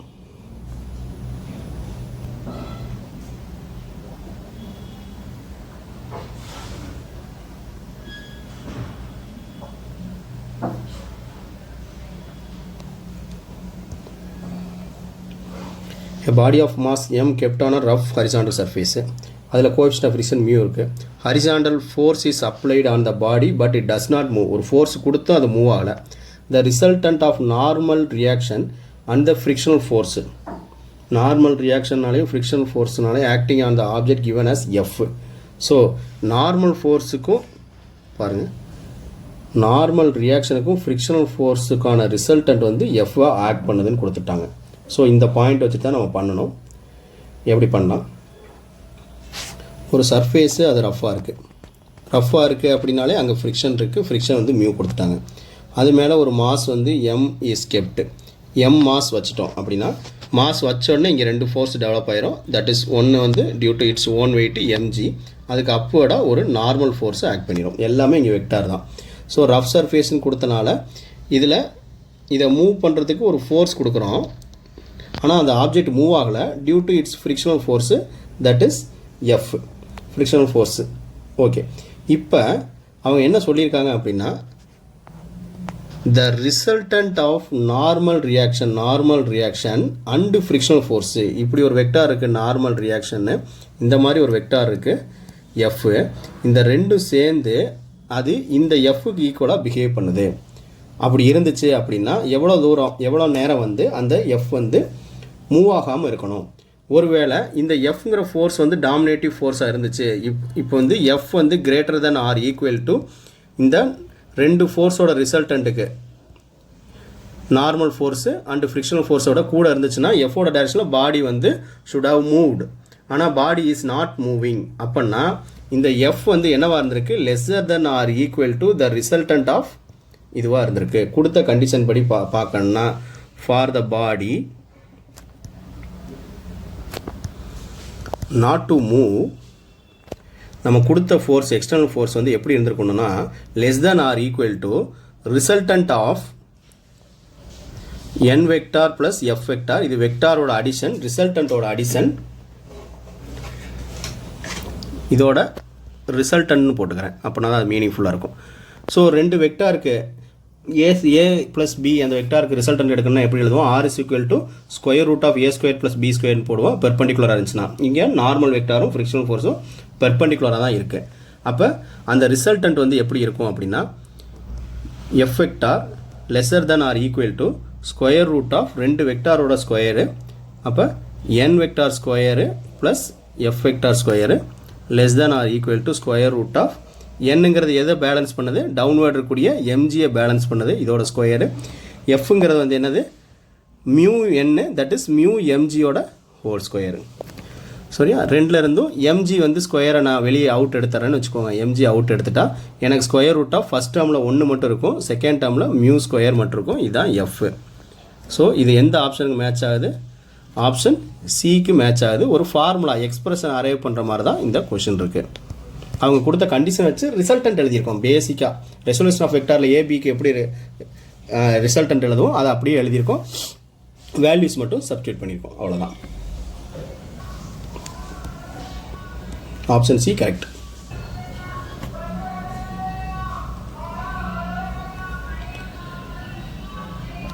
டூ 2018 உள்ள கொஷினு ஒரு வேர்டு ப்ராப்ளம் மாதிரி எவ்வளோ ஈஸியாக இருக்கு பாருங்கள். Which of the following statement is not correct. ஏக்கு எழுதலாம் frictional force opposes the relative motion. டைரெக்டாக ஃப்ரிக்ஷனல் ஃபோர்ஸுங்கிறது ஒரு அப்போசிங் ஃபோர்ஸ் தான், ஆப்ஷன் கரெக்டு. இதுக்கு நான் எதுவும் எக்ஸ்ப்ளனேஷன் கொடுக்க தேவையில்லை. B limiting value of static friction is directly proportional to normal reaction. So limiting value of static friction, static ஃப்ரிக்ஷனுக்கு என்ன formula, F S equal to mu S என்னு. அப்போ இதுலேருந்து என்ன தெரியுது, இந்த எஃப்பும் இந்த எண்ணும் வந்து டைரக்ட்லி ப்ரொபோஷனல் தெரியுது. ஸோ இதுவும் correct. C option rolling friction is smaller than the sliding friction. Sliding friction rolling friction என்ன, ஸ்லைடிங் ஃப்ரிக்ஷனை பொறுத்தளவில் ஸ்லைடிங் ஃப்ரிக்ஷனில் கண்டினியூஸ் ரப்பு அண்ட் கான்டாக்ட் இருக்கும், கண்டினியூஸ் கான்டாக்ட் இருந்துக்கிட்டே இருக்கும் அண்டு ரப்பிங் இருந்துக்கிட்டே இருக்கும். ஸோ இது வந்து அதிகமாக தான் இருக்கும். வேறஸ் ரோலிங் ஃப்ரிக்ஷன் ஸ்மாலராக தான் இருக்கும். ஏன்னா ரோலிங் ஃப்ரிக்ஷன் ஸ்மாலராக இருக்கிறனால ஏரியா ஆஃப் கான்டாக்ட் வந்து மாறிக்கிட்டே இருக்கும். ஏரியா ஆஃப் கான்டாக்ட் வந்து கண்டினியூஸாக சேஞ்ச் ஆகிக்கிட்டே இருக்கும். சேஞ்சஸ் அதே மாதிரி ரொம்ப ஸ்மாலராகவும் இருக்கும். அதனால தான் நம்ம என்ன பண்ணுறோம், வீலு பாலு அந்த மாதிரி இதெல்லாம் நல்லா ஈஸியாக ரோல் ஆகாத ஃப்ரிக்ஷன்ஸ் வந்து ரொம்ப கம்மியாக இருக்கிறனால தான் வீலோட பயன்பாடே வந்துச்சு காற்று எல்லாத்துலேருந்துமே. அடுத்து D option coefficient of sliding friction has dimension of length. Coefficient of sliding friction, அதாவது ஃப்ரிக்ஷனோட கோஎஃபிஷியன்ட்டு மியூ வந்து it is the ratio of force, ratio of force dimensionless physical quantity, dimensionless. So இதில் இன்கரெக்ட் அப்படின்னு பார்த்தோம்னா A B C are correct, D வந்து incorrect, option D is incorrect.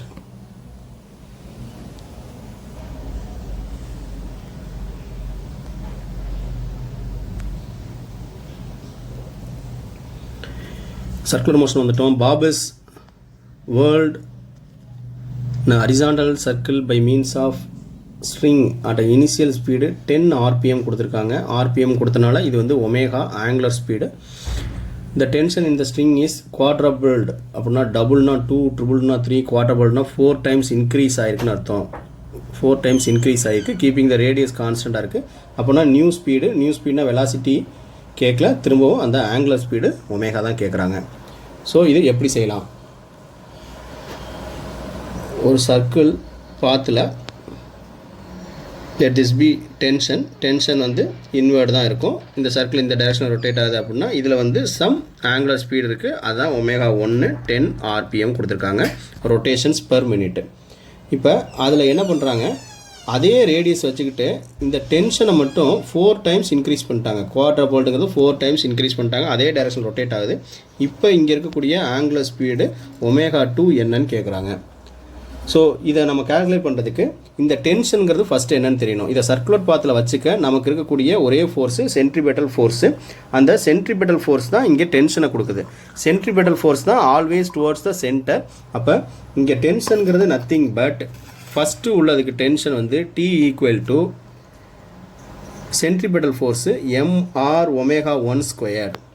ரெண்டாவது ஈக்குவேஷனுக்கு நான் இது என்ன எழுதலாம், 4T ஈக்குவல் டு அதே மாசு அதே ரேடியஸ் கான்ஸ்டண்ட்டாக மெயின்டைன் பண்ணுறோன்னு சொல்லிட்டாங்க. So omega 2 square.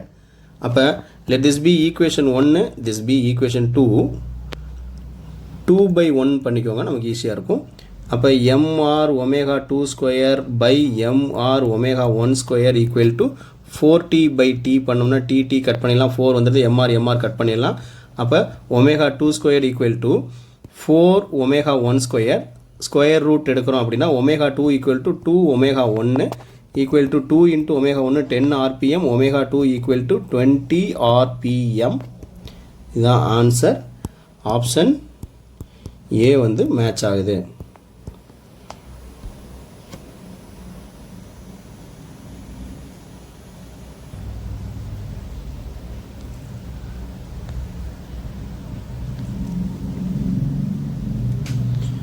A block of mass 10 kg is in contact against the inner wall of hollow cylinder of drum 1 meter radius.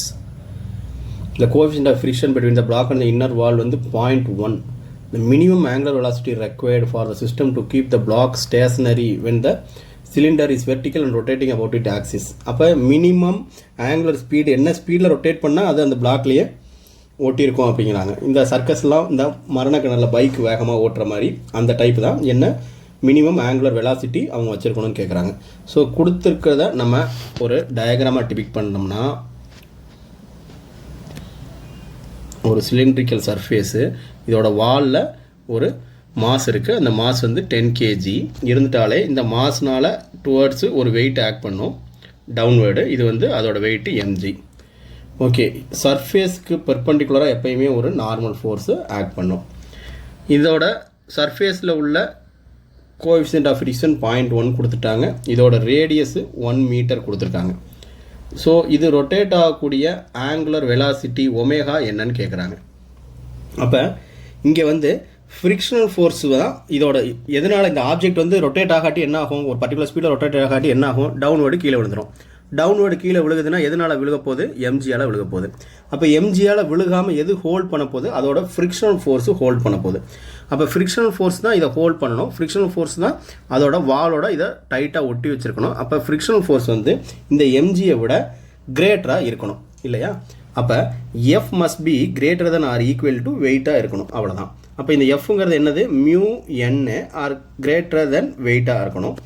Mu இந்த என் வந்து எதனால் கொடுக்குது அப்படின்னா நார்மலுக்கு அகெயின்ஸ்டாக எதுனா இது ரொட்டேட் ஆகும்போது என்ன ஃபோர்ஸ் டெவலப் ஆகும், சென்ட்ரி டுவர்ட்ஸ் சென்டர் இருந்துச்சுன்னா அது வந்து centripetal force, away from the centre இருந்தால் சென்ட்ரிஃபியூகல் ஃபோர்ஸு. ரெண்டோட numerical value mr omega squared R mv²/r எழுதலாம். இங்கே வந்து ஆங்குலர் ரொட்டேஷன் கொடுத்தனால இந்த நார்மலுக்கு அகைன்ஸ்டாக இருக்கக்கூடிய ஃபோர்ஸு ஆர் நார்மலுக்கு கொடுக்கக்கூடிய ஃபோர்ஸ் வந்து mr omega squared greater than or equal to mg. mm cut பண்ணிக்கலாம், ஒமேகா ஈக்குவல் டு நான் எடுத்துக்கிறேன், கிரேட்டர் than ஆர் ஈக்குவல் டுன்னு எடுத்துக்கிறேன். அந்தளவு மேக்ஸிமம் ஸ்பீடு வரையும் அது இருக்கணும். ஸ்கொயர் ரூட் ஆஃப் ஒமேகான்னு எடுத்தனால திரும்ப நான் ரூட் எடுக்கிறேன், ஸ்கொயர் ரூட் ஆஃப் ஜி இந்த பக்கம் இருக்குது, எல்ஹெச்எஸ்லேருந்து ஆர்ஹெச்எஸ் போகிறது 2, ஒன்று மியூ இன்னொன்று ஆர். அப்போ square root of G value 10 எடுக்க சொல்லிட்டாங்க, மியூவோட வேல்யூ 0.1 கொடுத்துட்டாங்க, இன்ட்டு ரேடியஸ் 1 கொடுத்துட்டாங்க. அப்போ இதை டிவைட் பண்ணும்போது 100 ஆகும். 100க்கு ரூட் எடுத்தோம்னா 10 radians per second. Option B வந்து மேட்ச் ஆகுது. இதில் வந்து கொடுத்ததுலேருந்தே தான் நான் ஈக்குவேஷன் எழுதியிருக்கேன், அந்த கண்டிஷன் எழுதியிருக்கேன், அவ்வளோதான். மீதியெல்லாம் ரீஅரேஞ்ச்மெண்ட்ஸ் ஒர்க் தான்.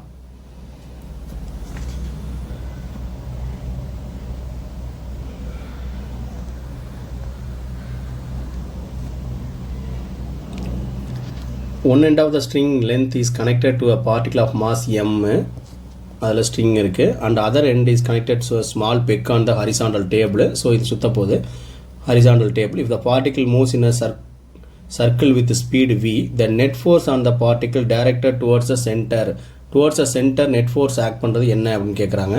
இது ரொம்ப ஈஸி. டென்ஷன், அந்த டென்ஷன் வந்து எப்படி அப்படின்னா டுவர்ட்ஸ் த சென்டர் மூவ் ஆகக்கூடியது. டுவர்ட்ஸ் த சென்டர் ஒரே ஒரு ஃபோர்ஸ் தான் மூவ் ஆகும். அந்த ஃபோர்ஸ் தான் சென்ட்ரிபெட்டல் ஃபோர்ஸு. இதுதான் அந்த ஆப்ஜெக்ட் வந்து ஹோல்ஸ் இன் சர்க்குலர் பாத்து. இங்கே இந்த சென்ட்ரிபெட்டல் ஃபோர்ஸு எதுக்கு ஈக்குவலாக இருக்குது, எதனால் கொடுக்கப்படுது அப்படின்னா அந்த ஸ்ட்ரிங்கில் உள்ள டென்ஷனால் கொடுக்கப்படுது. அப்போ mv²/r வந்து it is given by tension. Centripetal force is provided by tension T. So option A correct. ஒரு knowledge problem தான் இது. நமக்கு இந்த knowledge இருந்தால் போதும். Centripetal force வந்து is given by tension in the string.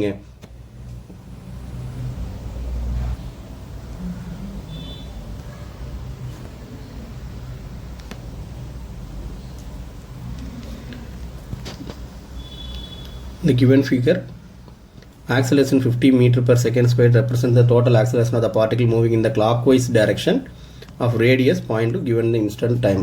Okay, இந்த ப்ராப்ளத்தில் r வேல்யூ வந்து தப்பாக கொடுத்துருக்காங்க. r வந்து இட் இஸ் 2.5 மீட்டர். இது வந்து பிரிண்டிங் எரரில் தப்பாக இருக்குது. ஓகே, இப்போ நமக்கு வந்து என்ன கொடுத்துட்றாங்க, இது கொடுத்துட்டு the speed of the particle, ஸ்பீடுங்கிறது வெறும் வெலாசிட்டி கேட்குறாங்க, ஒமேகா கேட்கல, ஸ்பீட் ஆஃப் த பார்ட்டிக்கிள் கேட்குறாங்க. ஒரு சென்ட்ரிபெட்டல் ஒரு சர்க்குலர் பாத்தை பொறுத்தளவில் நமக்கு வந்து என்ன தெரியும், F = mv²/r தெரியும். இதில் கொடுத்துருக்கு வந்து ஆக்சலேஷன் கொடுத்தனால ஆக்சலேஷன்லேருந்து நம்ம v கால்குலேட் பண்ணணும். ஸோ இதை கம்பேர் பண்ணோம்னா we know that F = ma. இதில் கட் பண்ணிட்டோம் அப்படின்னா கம்பேர் பண்ணால் a = v²/rன்னு கிடைக்குது. ஆர்எல்ஸ் இதிலிருந்து v = அப்படின்னு நம்ம எடுத்தோம்னா square root of a into r.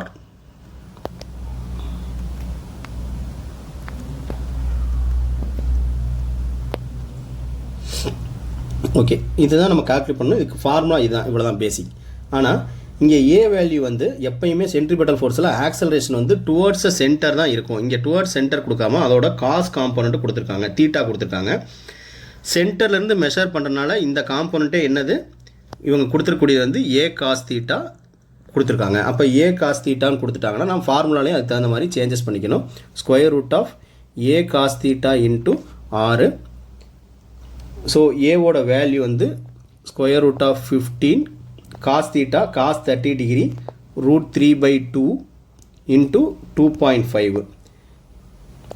இது எல்லாமே சிம்ப்ளை பண்ணால் எனக்கு ஸ்கொயர் ரூட் ஆஃப் 32.475 வருது. ரூட் எடுத்துட்டால் கால்குலேஷன் தான், ஃபஸ்ட்டு ஃபார்முலா தான், மீது எல்லாமே கால்குலேஷன் ஸ்டெப்ஸ் தான். 5.69 மீட்டர் பர் செகண்டு அப்ராக்சிமேட்டாக கொடுத்தனால it is 5.7 metre per second. Option C வந்து மேட்ச் ஆகுது. ஸோ ஏக்கான ஃபார்முலா மட்டும் நம்ம ரீஅரேஞ்ச் பண்ணிக்கிட்டு அது காஸ் காம்பவுண்ட்னு தெரியணும், அதோட ஹரிசாண்டல் காம்பவுண்ட் தீட்டாலேருந்து எடுத்தனால.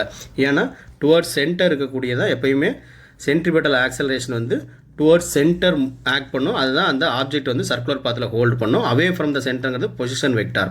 அப்போ இதுதான் ஏ இவங்க கொடுத்த 15 மீட்டர் பர் செகண்ட் ஸ்கொயர். இதுலேருந்து டுவர்ட்ஸ் டவுன்வர்டு கொடுத்து இங்கே ஆங்கிள் கொடுத்தனால இதுலேருந்து ஆங்கிள் மெஷர் பண்ணால இது என்ன காம்போனன்ட் ஆயிரும், ஏ காஸ் காம்போனன்ட் ஆயிரும். இந்த டைரெக்ஷனில் ஏ சைன் காம்போனன்ட்டும் ஆக்ட் பண்ணும் டவுன்வர்டு இருக்கனால. அப்போ ஏ காஸ் தீட்டாக்கான வேல்யூ சப்ஸ்டிட் பண்ணுறோம், இன்ட்டு ஆரால் மல்டிப்ளை பண்ணுறோம். மீதி எல்லாமே கால்குலேஷன் பார்ட்டு தான்.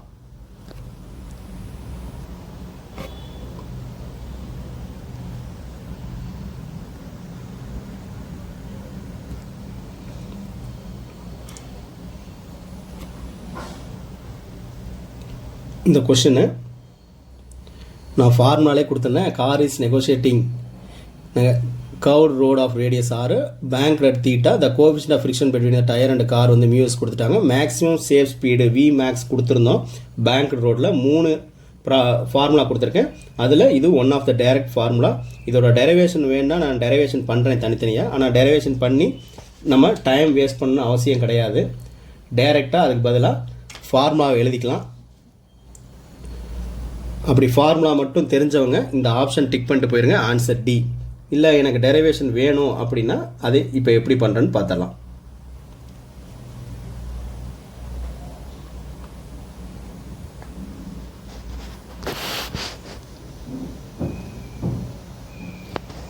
ஒரு பேங்க் ரோடு,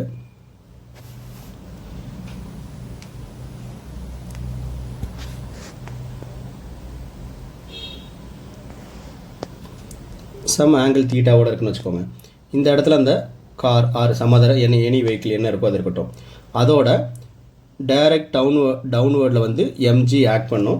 இந்த ஃப்ளோருக்கு பெர்பெண்டிகுலராக ஒரு நார்மல் ஆக்ட் பண்ணும். ஓகே,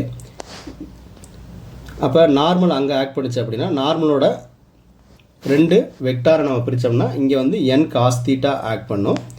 இந்த ஃப்ளோரோட சர்ஃபேஸில் என் சைன் தீட்டா ஒன்று ஆக்ட் பண்ணும். ஓகே, என் சைன் தீட்டா ஆக்ட் பண்ணக்கூடிய டைரக்ஷன்லேயே தான் ஒரு ஃப்ரிக்ஷனல் ஃபோர்ஸு ஆக்ட் பண்ணும்.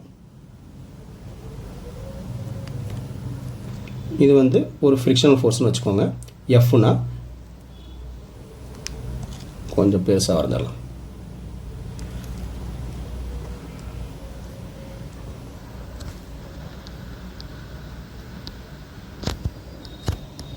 this is theta, this is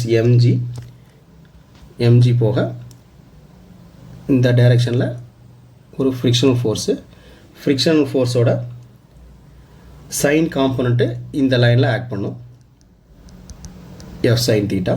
அதோட காஸ் காம்பனண்ட் வந்து இந்த டைரக்ஷனில் ஆக்ட் பண்ணுது. இது வந்து எஃப் காஸ் தீட்டா. ஸோ பெர்பெண்டிகுலராக இங்கே வந்து என் ஆக்ட் பண்ணுது. என் ஆக்ட் பண்ணுச்சுன்னா இதுக்கான டைரக்ஷனில் என் காஸ் தீட்டாவை நம்ம பிரிக்கலாம். அப்போ என் காஸ் தீட்டா அங்கே இருந்துச்சுன்னா என் சைன் தீட்டா வந்து இந்த லைன்லேயே இருக்கும். இவ்வளோ தான் இதில் இருக்கக்கூடிய ஃபோர்ஸஸ்ஸு. இது எல்லாத்தையுமே ஈக்குவேட் பண்ண வேண்டியதான். ஃபஸ்ட்டு வெர்டிக்கல் காம்பவுண்டுக்கு மட்டும் ஈக்குவேட் பண்ணுவோம். வெர்டிக்கல் காம்பவுண்டில் நமக்கு என்ன தெரியுது?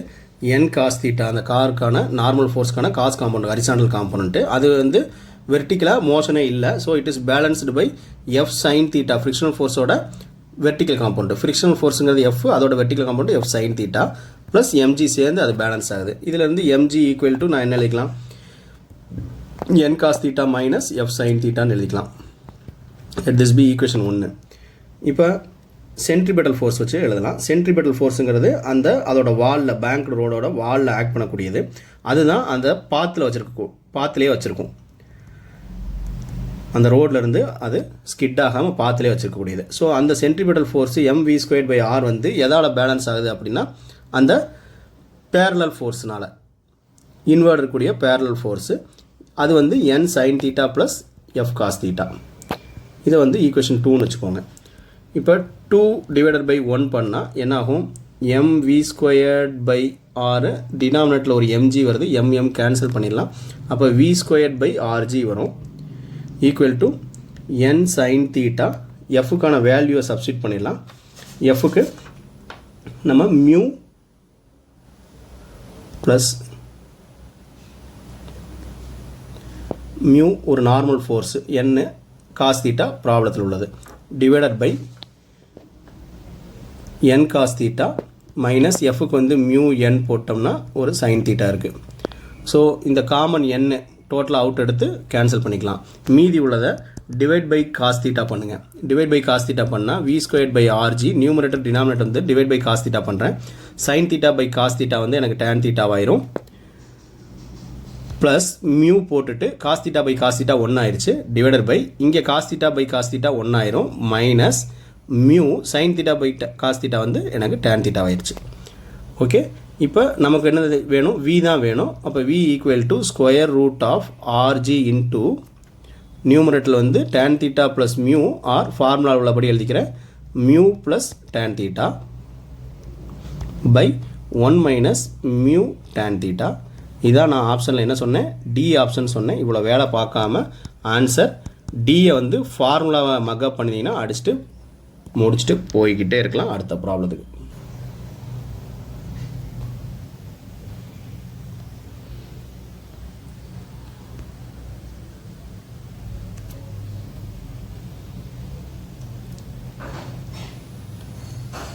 A box of mass 5 kg is pulled by a cord.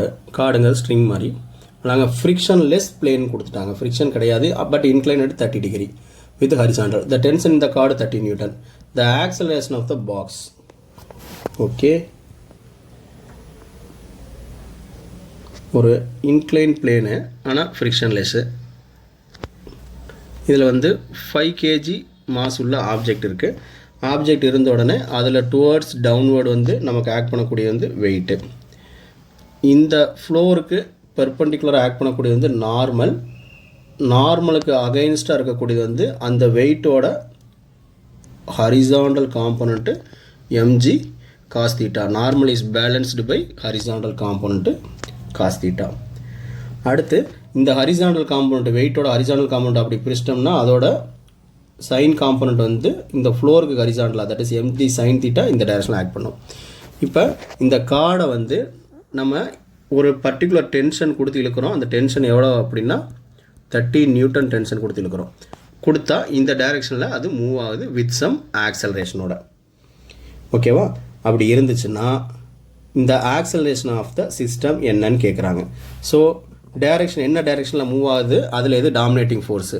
Direction வந்து அப்வேர்டு மூவ் ஆகுது. அப்வேர்டு மூவ் ஆகக்கூடியது டாமினேட்டிங் ஃபோர்ஸ் வந்து டி மைனஸ் அதுக்கு ஆப்போசிட் டைரெக்ஷனில் உள்ள ஃபோர்ஸ் வந்து M G sine theta equal to சிஸ்டத்தோட மூமெண்ட்டு ஃபோர்ஸஸ், டோட்டல் சிஸ்டத்தோட force M A, M into A. T வந்து 30 கொடுத்துட்டாங்க, மைனஸ் எம் வந்து 5, ஜி வந்து 10ன்னு எடுக்க சொல்லி கொடுத்துருக்காங்க. Sine 30 degree equal to M5. A தான் நம்ம கேல்குலேட் பண்ணணும், அதை அப்படியே வச்சுக்கலாம்.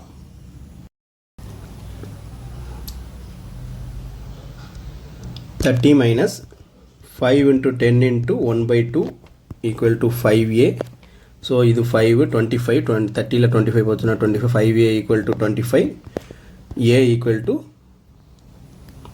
30 minus 25, 5 வரும். 5a equal to 5 வரும். a equal to 1 meter per second squared.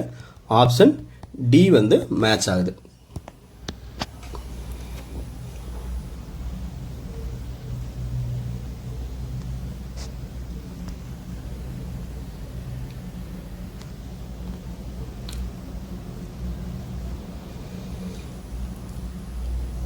A block of mass placed on smooth inclined wedge ABC, இது மேலே இருக்குது, with some angle theta. The wedge is given an acceleration, இந்த directional acceleration கொடுத்துட்றாங்க. The relation between A and theta for the block to remain stationary on the wedge, என்ன angle இருந்திருக்கணும் அப்படின்னு கேட்குறாங்க. எதுக்கு அப்படின்னா இது ஸ்லைட் ஆகாமல் அப்படியே இங்கே ஸ்டிக் ஆகிட்டு இருக்கிறதுக்கு நம்ம என்ன ஆங்கிள் இருக்கணும், அந்த ஏ வேல்யூ எப்படி இருக்கணும், ஜி வேல்யூ எப்படி இருக்கணும் அப்படின்னு கேட்குறாங்க. அதுக்கான ரிலேஷன் ஒரு ஃபார்முலா அரைவ் பண்ணுற மாதிரியான ப்ராப்ளம் தான்.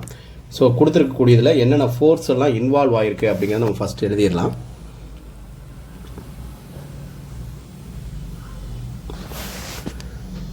ஒரு ஆப்ஜெக்ட் இருக்குது.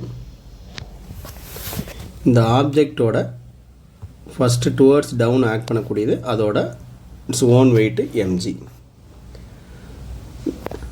அப்போ இந்த ஃப்ளோருக்கு பர்பண்டிகுலர் டைரெக்ஷனில் ஆக்ட் பண்ணக்கூடியது வந்து நார்மல் ஃபோர்ஸு.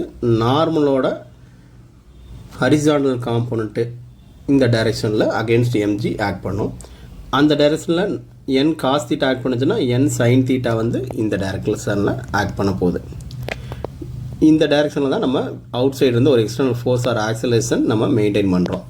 இப்போ இது மெயின்டைன் பண்ணோன்னே என்ன ஆகும், இந்த ஆப்ஜெக்ட் வந்து ஸ்டிக் ஆகிக்கணும்னு நினைக்கும் வித் இதோட ஓன் மாஸ்னால். அதே மாதிரி இந்த இதுக்கான ஃபோர்ஸ் வந்து டுவர்ட்ஸ் த வாலு பர்பண்டிகுலராக இப்படி ஆக்ட் பண்ணும் எம்ஏ. இதைத்தான் நம்ம என்ன சொல்கிறோம் அப்படின்னா, வேறு ஏதோ ஆப்ஜெக்டில் அவுட் சைட்லேருந்து ரைட் சைடு கொடுக்கக்கூடிய ஒரு ஃபோர்ஸ்னால இங்கே ஒரு ஃபோர்ஸ் க்ரியேட் ஆகுது. இது நான் இனர்சியல் ஃபோர்ஸு ஆர்எல்ஸ் இதைத்தான் நம்ம சியூடோ ஃபோர்ஸ்ன்னு சொல்கிறோம்.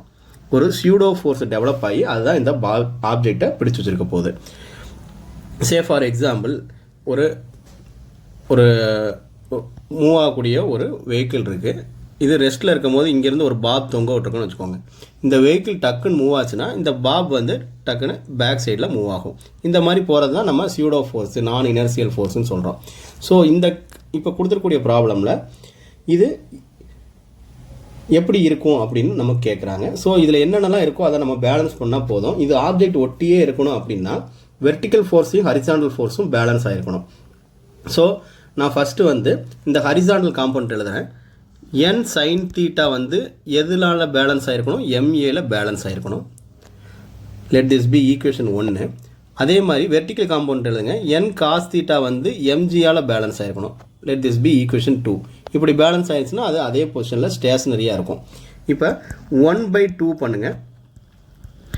n sin theta by n cos theta equal to MA/mg. n cut பண்ணிக்கலாம், mm கட் பண்ணிக்கலாம். எனக்கு a/g ஈக்குவல் டு tan தீட்டான்னு வருது. Or else a equal to g tan தீட்டாங்கிறதா இந்த ஆக்ஸலரேஷனுக்கும் ஆங்கிளுக்கும் உள்ள ரிலேஷன். ஆப்ஷன் டி வந்து மேட்ச் ஆகுது. நம்ம கொடுத்துருக்கூடியதில் என்னென்ன ஃபோர்ஸ் இன்வால்வ் ஆகுதுன்னு எழுதிட்டு அதோட ஹரிசாண்டல் காம்பவுண்ட்டையும் வெர்டிக்கல் காம்பவுண்ட்ஸை ஈக்குவேட் பண்ணியிருக்கோம். அப்புறம் சம் ரீஅரேஞ்ச்மெண்ட்ஸு, அவ்வளோதான். இந்த ப்ராப்ளம் முடிஞ்சது. இப்போ நம்ம சால்வ் பண்ண 10 years PYQs போக உங்கள் கையில் எவ்வளோ ப்ராப்ளம் இருக்கோ இதே டைப்பில் மேக்ஸிமம் சால்வ் பண்ணி ப்ராக்டிஸ் பண்ணிக்கோங்க. அது உங்கள் ஸ்பீட் அண்ட் அக்யூரஸியை இம்ப்ரூவ் பண்ணும். தேங்க்யூ ஃபார் வாட்சிங்.